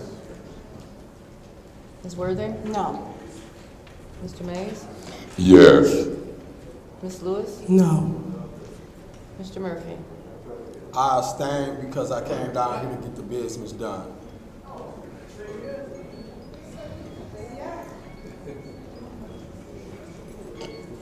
The vote is 4 yes, 3 no, 2 abstentions. The vote is 4 yes, 3 no, and 2 abstentions. The ruling of the chair stands and Ms. Muhammad is warned. So now we will go back to council response, my response. Madam Chair, can you say that again? Now we're going back to council response. I was responding. Okay, thank you. So with that being said, council response is now over. So now the chair will entertain a motion for resolution 230448. Madam Chair. Mr. Mays. Yeah, I want to separate these resolutions. I want to separate 230448. I want to separate 230449. Point of order. There's no consent agenda requirement on this resolution, on this agenda, so everything was separated already. Madam Chair. Thank you, Ms. Priestley. So, Mr. Mays, there'll be no separations because they are all Madam separated. Chair, are you ruling that my motion to separate these is going to be out of order? I don't know what Ms. Priestley talking about. I'm in the middle of making a motion. I had the floor. Mr. Mays, there's no consent agenda, so I everything appeal is the ruling separated. of the chair. Mr. Mays, that's... Point of order. Go ahead, Ms. Worthy. Everything is already separated. I'm not sure if he understands that. So what does it mean to separate them? They're separated. My point of order is I appeal the ruling of the chair. She in discussion on the appeal. So let's be clear. I just want to make sure I'm understanding. So according to the agenda, everything is already separated. And you want to separate the separations. So because we Madam Chair. I'm just making sure that I'm hearing what's happening. Things are already separated, so there's nothing to appeal. Madam Chair, I'm appealing her and you interrupting my motion. And my motion is going to be to keep it separate, because if I don't do that, and y'all can vote it up or down, I know you and Judy now. I move that we approve the consent agenda. I know Mr. Mays, there's no consent agenda. Point of order. What is your point? Are you going to let me proceed with my motion, or do I appeal your decision, you and Judy, to interrupt me? Mr. Mays, go. You got to hear my motion out when I get Mr. Mays, please cease to speak. No, please, Mr. Mays, the point of order has already been, Mr. Mays. If you rule it, Mr. I'm Mays, you're appealing out of your order. ruling. Mr. Mays, you continue to speak, you'll be out of order. Mr. Mays, that's your warning. Because you are refusing to, according to council rules, excuse me, according to council rules, if you cease talking, Mr. Mays, if you cease talking, if you cease talking when someone raises a point of order, you shall be removed according to these council rules. You're not ceasing to speak so I can acknowledge Ms. Priestley.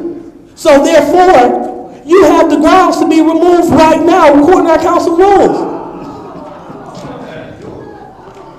So, with that being said, Madam Chair. Proceed, Ms. Priestley. Yes, Madam Chair. Mr. Mays, I believe, is confused because Point this of agenda. order. Mr. Mays, we're in a point of order. No, point of order. Mr. Mays, we're in a point of order. Appeal. I appeal your ruling to give me a first warning. Mr. Mays, you're out of order. We're in a point of order. Now, if you proceed to take the floor using this point of order, you will get a warning. Ms. Priestley, please proceed with your point of order. Yes, according to our agenda, there is no option to approve a consent agenda.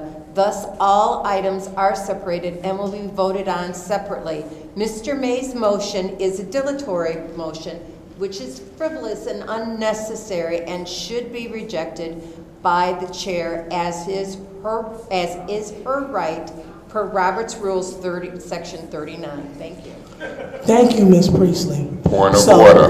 Mr. Mays, what is your point? I'm still attempting to appeal that warning.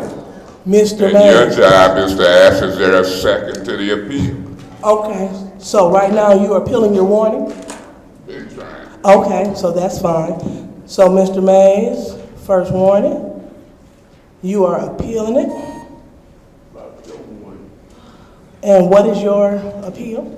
You said for You said you warning. gave me a first warning, I'm appealing. I want to be, you use multiple points of order. You want to be sure I'm clear. Beg your pardon. All right. I supported his appeal. Oh, that's fine. So supported by Ms. Winfrey Carter. Okay. Go ahead, Mr. Mays. Now, let me say this, Ms. Lewis, to you and Ms. Priestley and everybody else listening. See, y'all so eager to get to this resolution to remove me. Oh, Mr. Mays, please hold.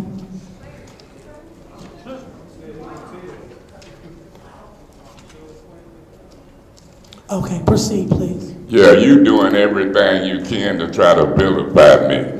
Now, once I get the floor, I didn't even complete my motion. I said I want to separate 230448, and then I was saying 230449. Them the two disciplinary type ordinances. And I see y'all don't have on the agenda a consent agenda or whatever, but I got the right to finish my motion and make my motion. I don't need Miss Priestley to read my mind, and I don't need you to read it. I hadn't even made the motion. I was saying I want them separated. And y'all didn't even have enough courtesy to hear me out after I had been properly given the floor. And then, when I do a point of order, Worthing did one, Priestley did one, but when I do it, you howling at me like I'm in the kindergarten. I mean howling. I wanted to say, who the hell you think you howling at? Just disrespectful out, and I'm saying it now. Who do you think you howling at? You let me holler at you like you were howling at me. And then warn me because of the point of order, you was out of order because all talking should cease. I shouldn't have to say point of order 2-3 times. And I'm warning you. In regular life, don't you holler at me.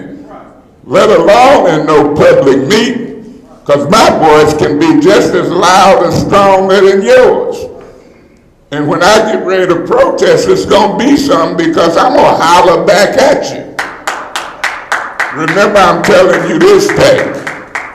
I don't give a doggone about getting put out. I call Metcalf up here myself before I let you holler at me with your veins popping out. Who do you think you talking to? I'm still remembering when you whispered in my ear, your mama. And I believe outside the public you talking to Maurice like that. You lied on me before. There's something wrong with you. There's something really wrong with you. Did you have a bad childhood? Something wrong with you. You bringing out the worst in all of us, and I ain't studying you. Because you ain't really seen nothing yet with me. You ain't heard nothing yet. When you hear me start talking like this and I'm sitting right, you gotta look away from you. I don't even like looking at you, and I know you ain't putting a holler in my ear. You got the wrong one. I wouldn't care if they vote that I'm out of order. You don't quit hollering at me. Anyone else would like to speak on this appeal? All right, seeing that no one else is going to speak, we're going to go ahead and call for the vote. And the vote was, excuse me, a yes vote will overturn the ruling of the chair. Point of order, Madam Chair. What is your This was an appeal that you ruling me out of order for saying point of order and that type of thing. So make it clear when you call for the vote, I would hope. Thank you, Mr. Mays.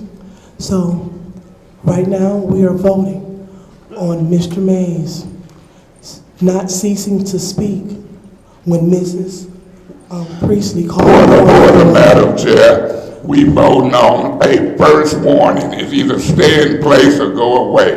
That's your judgment that I can't say point of order and ceasing to speak. It's simple. Either they're going to vote yes or no on the first warning. Quit trying to fix it up. Again, the body is about to vote because Mr. Mays received his first warning because he did not cease speaking when Ms. Priestley... Point of order, Madam Chair. If you in argument or calling for the vote, if you calling for the vote, I'm going to do a point of order. If you in your arguments, continue. But I thought you was lining it up to call for the vote. It's an appeal on a first warning. Your argument should have already been happened. Mr. Mays, you asked for me to explain what was taking place on your first point of order, Madam Chair. I can't understand nothing you're saying today. You, Mr. Mays, you asked for the chair request for information. Okay, I see what's happening. I What is your really don't debate? know what you're saying. Okay, so what I'm saying is this. A yes vote will overturn the ruling of the chair, and a no vote will uphold it. Roll call, Madam Clerk. Ms. Winfrey Carter. Yes. Ms. Burns. Yes. Ms. Mashat. Mr. Pfeiffer. Yes. Ms. Worthing. No. Mr. Mays. Yes. Ms. Lewis. No. Mr. Murphy. No. Ms. Priestley. No. The vote is 4 yes, 5 no. The vote is 4 yes, 5 no. The ruling of the chair stands, and Mr. Mays has his first warning. So now we are on to resolution 230448. Madam Chair, Ms. Worthing. I move for approval. All right, so it has been moved to approve resolution 230448. Is there a second? Support. Supported by Councilman Madam Murphy. Chair. Go ahead, Ms. Priestley. Yes, Madam Chair, I would like to offer a amendment to the resolution 230448. I would like it to remove the wording, Councilman Mays has also created and monetized demeaning t-shirts depicting other members of City Council as handkerchief head Negro.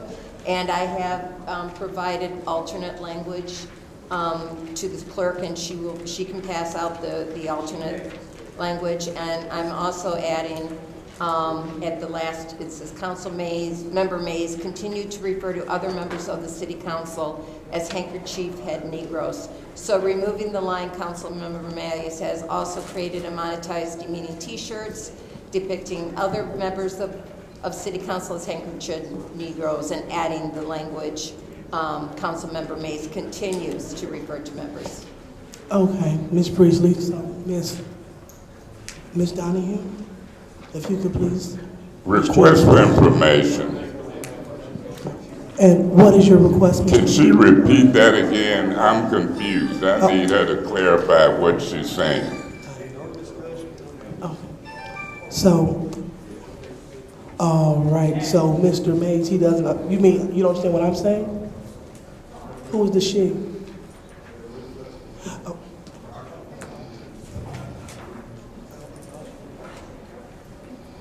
Okay, so is there a second to support Ms. Priestley's amendment to the resolution? Point of order. Support. Go ahead. I request that we see it in writing first. Okay, well, point of order, well, we're looking at it now. So, is there a second? Support. Supported by Mr. Murphy. Madam Chair. So, with that being said, per Mr. Pfeiffer's request for information. Madam Chair, point of order. What is your point? You steady talk to Mr. Pfeiffer. I done did a request for information. Y'all ignore it. I'm now trying to get the flow, and you trying to deflect me off to something about Mr. Pfeiffer. He got what he asked for. You can't ignore me. Mr. Mays, the chair asked you which she was you referring to, me or Ms. Priestley, and you didn't say anything, so the chair moved on. Point of order, Madam Chair. What is your point? You asked for a motion. Priestley made it. I'm listening to Quincy second it. Now you should be saying, is there any discussion, and I should have the flow. What are you talking about? I'm talking about what I'm saying. So, Mr. Pfeiffer asked. For something in writing. Everybody just got it in writing. As the chair chairs the meeting, Mr. Pfeiffer asked for everyone to have it in writing. So per his point of order, everyone now has it in writing. Now that everyone has it, we will give an opportunity for the council to stand at ease for approximately 1 minute so they can review this. Madam so Chair. We can yes, go ahead. Madam Chair. Go ahead, Mr. Mayor. If you are to go into recess for 1 minute, 5 minutes, we have to vote. I'm asking for the floor for discussion. Go ahead, Mr. Mays. You know, go ahead. if We'll I may go ahead and go start. ahead. We'll go ahead and start. Go ahead, Mr. Mays. I mean, I can say the sky blue and you're going to figure out a way to go around it. This is getting old because you think I'm going to blow up and then you can remove me from this discussion. Lady Brick, I done stayed in this discussion on myself. But look at this. Here they done published falsehoods talking about I done created a t-shirt and monetized it, calling them handkerchief head Negroes. I ain't created no handkerchief head Negro t-shirt. Madam Clerk, you want to put me under oath? I raise my right hand. You got the oath authority.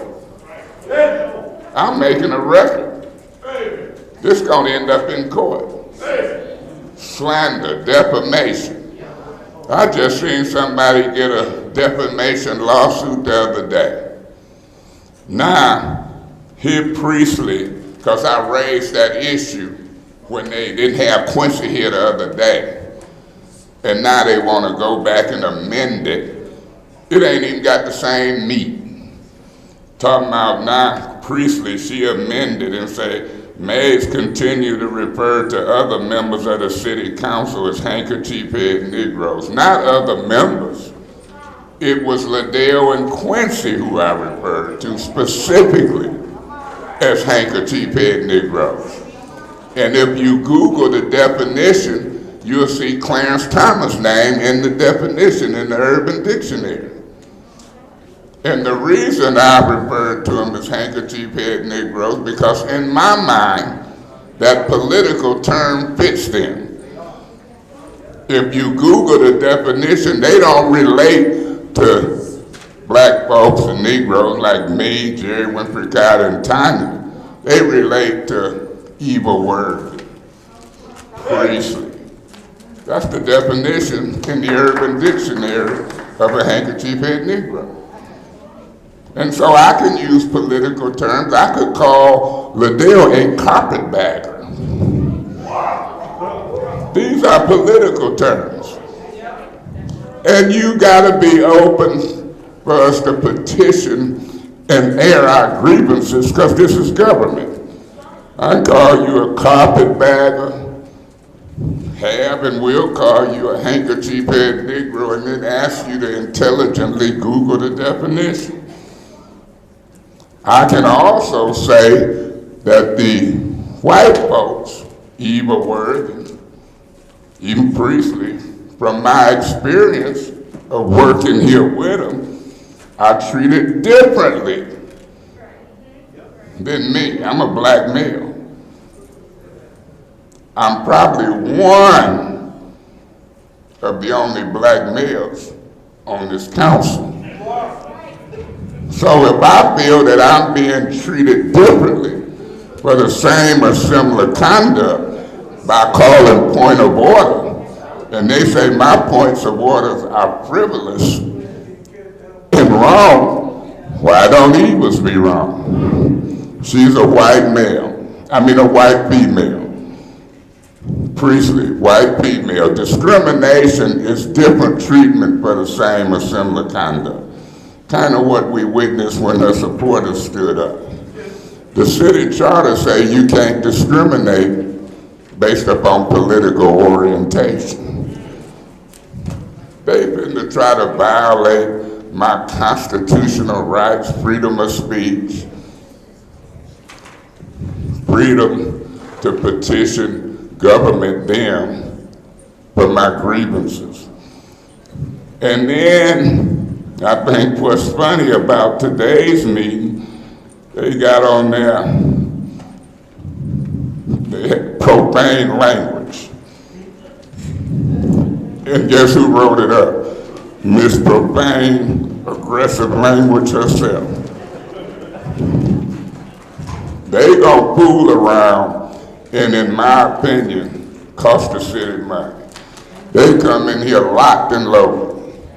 Rose, First Ward Rose, now do you think I'm gonna leave here crying as me and my lawyers them and First Ward people try to take care of this business? Amendment or no amendment? I think they messing up. And look back there, Attorney Kim, the one advised me. We get that fifth vote, he gonna be gone. All right, that's your time, Mr. Mayor. Anyone else like to speak in the first round? Yes, Madam Chair. Ms. Winfrey Carter. You know what? Y'all ought to be ashamed of yourselves. Just shame. Sitting up here talking about what's unbecoming of a council member, behaviors that are unbecoming of a council member. Councilwoman Lewis, you are the epitome of unbecoming behaviors.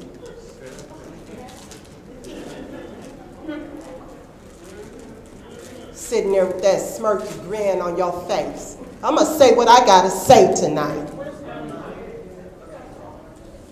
And then sitting up here with Councilwoman Worthen,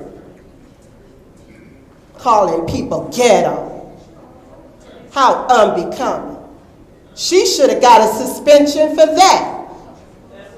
That made national news. Did you guys know that?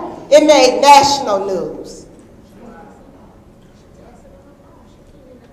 And she sits there every week, huffing and puffing, making racial undertones.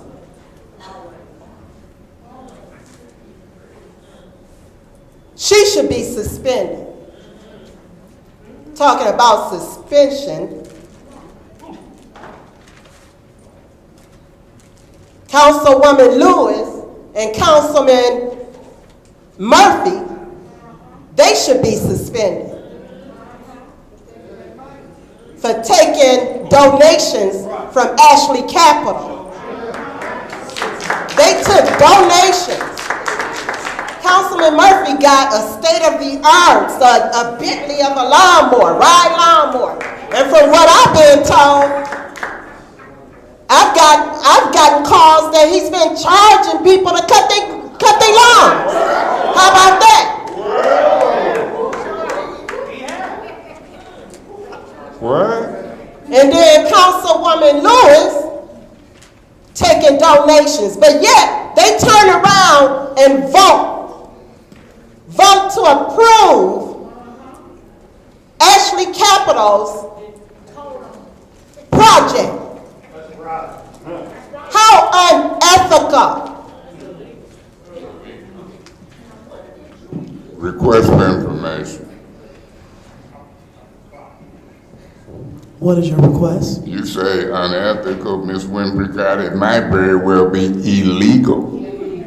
Yes, illegal, unethical. You know what? The FBI should be all over this city hall. How about that? But you want to suspend Councilman Mays. You want to shut down his voice.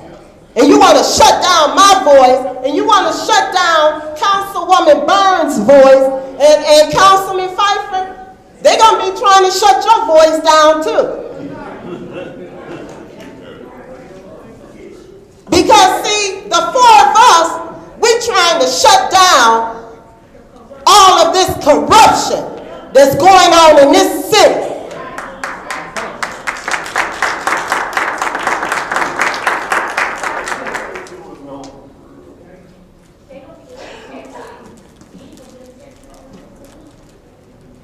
Unbecoming of a council member. How unbecoming of a council member. Trying to suspend someone.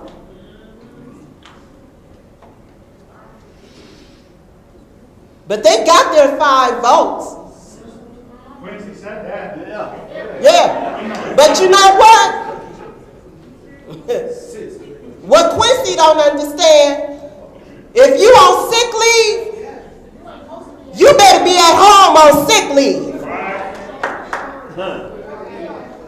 And one of the things about it, this council meeting, It's video. And it's public.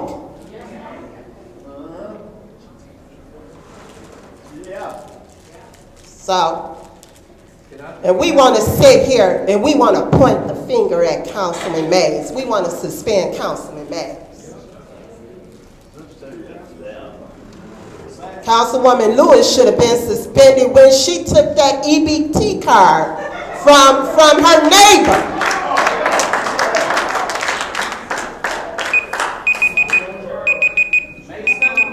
Anyone else would like to speak in the first round? Madam Chair. Ms. Burns. Thank you. One, if you are drafting, and I don't know who drafted this, was this your resolution that you drafted? Madam Chair, was this your resolution? Okay, well, I guess she's not gonna answer. So when you draft the resolution, it should be about truth. And it's not. She doesn't know Councilman Mays profited from this. Is Councilman Pfeiffer stated, he's not a graphic designer. He's not. And Judy, this is gonna come back to get you. I just can't believe you're going along with this. I cannot. Councilman Mays doesn't even use email. He does not, but all of a sudden he's got all these computer skills and he's gifted and talented to roll out some t-shirts and do it. It's just not true. So in the body of your resolution, it should be true. In fact, that's just the standard for y'all being elected that you still don't get. So when you talk about using racist rhetoric, y'all have allowed people of this community to be called ghetto. And Councilwoman Lewis, you said you weren't offended when Councilwoman Worthing said ghetto. You didn't have a problem with her using microaggressions. You didn't have a problem. You're a black woman. Your ward is 96% black and you don't identify with them. You simply don't. She called Monday people the Amen Choir. The Amen Choir went to put people out. Black people go to church. We take church serious. We can party 6 days a week, but at Saturday night, 12 a.m., we Christians, some of us. We gonna go to church, praise God, and give God all the glory. And you let her come in here and make a statement and mock religion of black people. Y'all just keep letting her do this stuff.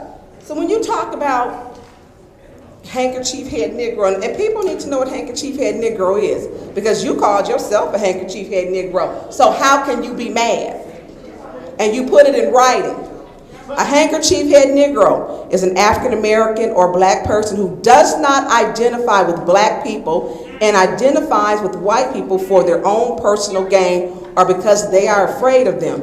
An example, Supreme Court Justice Clarence Thomas is a handkerchief head Negro. He is a black person that does not identify with or help black people and only identify or acknowledges with white people or their attributes.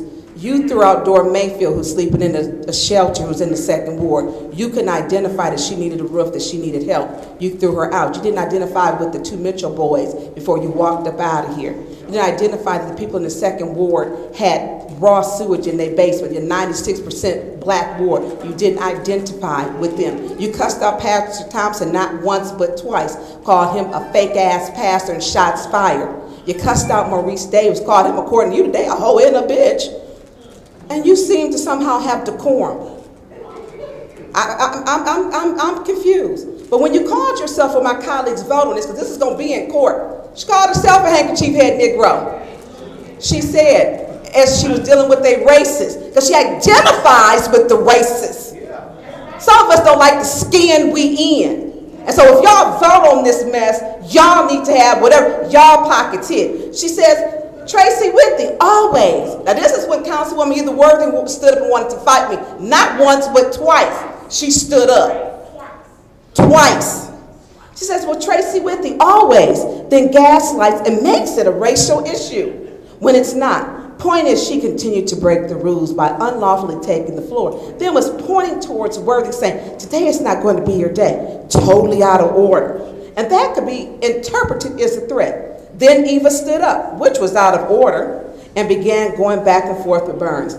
If calling fair game makes me, Councilwoman Liddell Lewis, if calling fair games makes me, Councilwoman Liddell Lewis, if calling fair game makes me, Councilwoman Liddell Lewis, a handkerchief head Negro, I will wear it with pride. You called yourself a handkerchief head Negro. How can we feel sorry for you when you put that title upon yourself with the racist white people in our community? You called yourself one.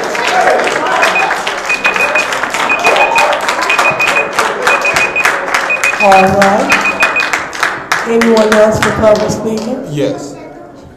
Go ahead, Mr. Murphy. Thank you so much. So let me clear some things up. First of all, I've been in this community doing community work for probably since I was in my early 20s. And anybody who know the work that I've been doing. And a lot of the rhetoric coming from people, and I look at them and I think about the history of the work that I have done in the community over the years, and not one time, not two or three, not one time have I ever saw anybody that want to define me as a handkerchief head Negro come out and pick up a piece of paper in the community. When you look at request for information. What is your? Please hold. Beg your pardon. Hold on. Just want to make sure that all the audience is clear and we can hear you. Proceed, Mr. Mays. My request for information, Mr. Murphy, I cleaned up from Carpenter Road to Stewart, and I call you that so I can show you myself, can't I? You say you can't know you. Didn't you ask, could anybody show you anybody who called you a handkerchief head Negro and picked up some paper? Proceed, Mr. Murphy. Thank you so much. When you go back and you do your homework of Councilman Murphy, who they have tried to define as a handkerchief head Negro, when you go and look at the work that I've done, I've helped Black, African American, low income, poor mothers and fathers and senior citizens and people and all in the community. So to sit up here and act like I only help white folks or I only deal with white folks is absurd. And then to sit up here and use this platform and try to define me as that, you don't know me. And I'm not going to take my time and make you know me, because you don't need to know me if you don't know me. And you know for years, Councilman Murphy been helping Black African American people for years around the community, help them get roofs on their house, fix their houses, put ramps on their house, paint their house, fix their yards up, clean their yards up. You go find somebody else who have done the work and put in the time and the effort that I have put in this community, helping Black African American people. And for you to sit up there and define me and put some t-shirts on and put my name on there and say my name like that, how dare you? And let me stop right, let me pause right there. Because I want to talk about request for information. What is your request, Mr. Mayor? Who created them t-shirts and put them on? Did you, if y'all accusing me of that, what you talking about? Proceed, Mr. Murphy. How dare you call me a handkerchief head Negro as if I ain't been helping my peoples. I done helped more Black folks than I have white folks. But I represent white and Black people. And if some white folks want to come help me, if some Black folks want to come help me, if some straight folks, some disabled people want to come help me, they have every right to come help move this city forward and work in this community like anybody else. And I have embraced all people, and I will continue to embrace all people. And then to turn around and say that I'm taking a lawnmower and charging people to get paid for it, that's why all I'm asking, because I don't play both sides, and I ain't trying to be all up in somebody's face or trying to be cool with somebody. I'm just saying from now on, just please do not come up to me and talk to me about nothing. I don't want to talk about nothing but the city. Request for information. What is your request, Mr. Mays? Mr. Murphy, do you have the lawnmower? Proceed, Mr. Murphy. Listen, I've been cutting grass, doing vacant lots, cutting Dewey Park, cutting Jefferson School, cutting a whole bunch of vacant lots throughout the whole community, all over the place for years, way before I became on city council, and I'm going to continue to do it. Mr. Murphy. And if you go find somebody that you think... Please, hold Warning. on. What is your request? My request for information, Mr. Murphy, we talking about the lawnmower that you've been cutting recently with that was funneled from Ashley Capital through Habitat to you. We talking about that lawnmower. Do you understand what we're asking? Proceed, Mr. Murphy. All I'm saying, leave me alone. Don't talk to me about nothing. Don't whisper. Don't ask me nothing. Don't hee ha ha with me at all. I ain't down with that. Leave me alone. Walk right by me and just keep going. Leave me alone. I want to be cool. I ain't trying to be down with y'all. Because y'all be on that bull crap. And I don't play both sides of the fence. And if you found somebody who you think I went and got paid to do their yard, you go find them. Other than that, leave me alone and let's focus on moving this city forward. That's all I want to do. I don't want to go out to lunch with you or nothing. I'm just saying. I done sit up here and took all I could. And let y'all talk and make all these false accusations. And I ain't saying nothing. Point of request for information. And what is your request, Mr. Mays? Mr. Murphy, over at the county, when we meet, in fact, you said on the record that you had got the lawnmower. You have said something. Is that correct?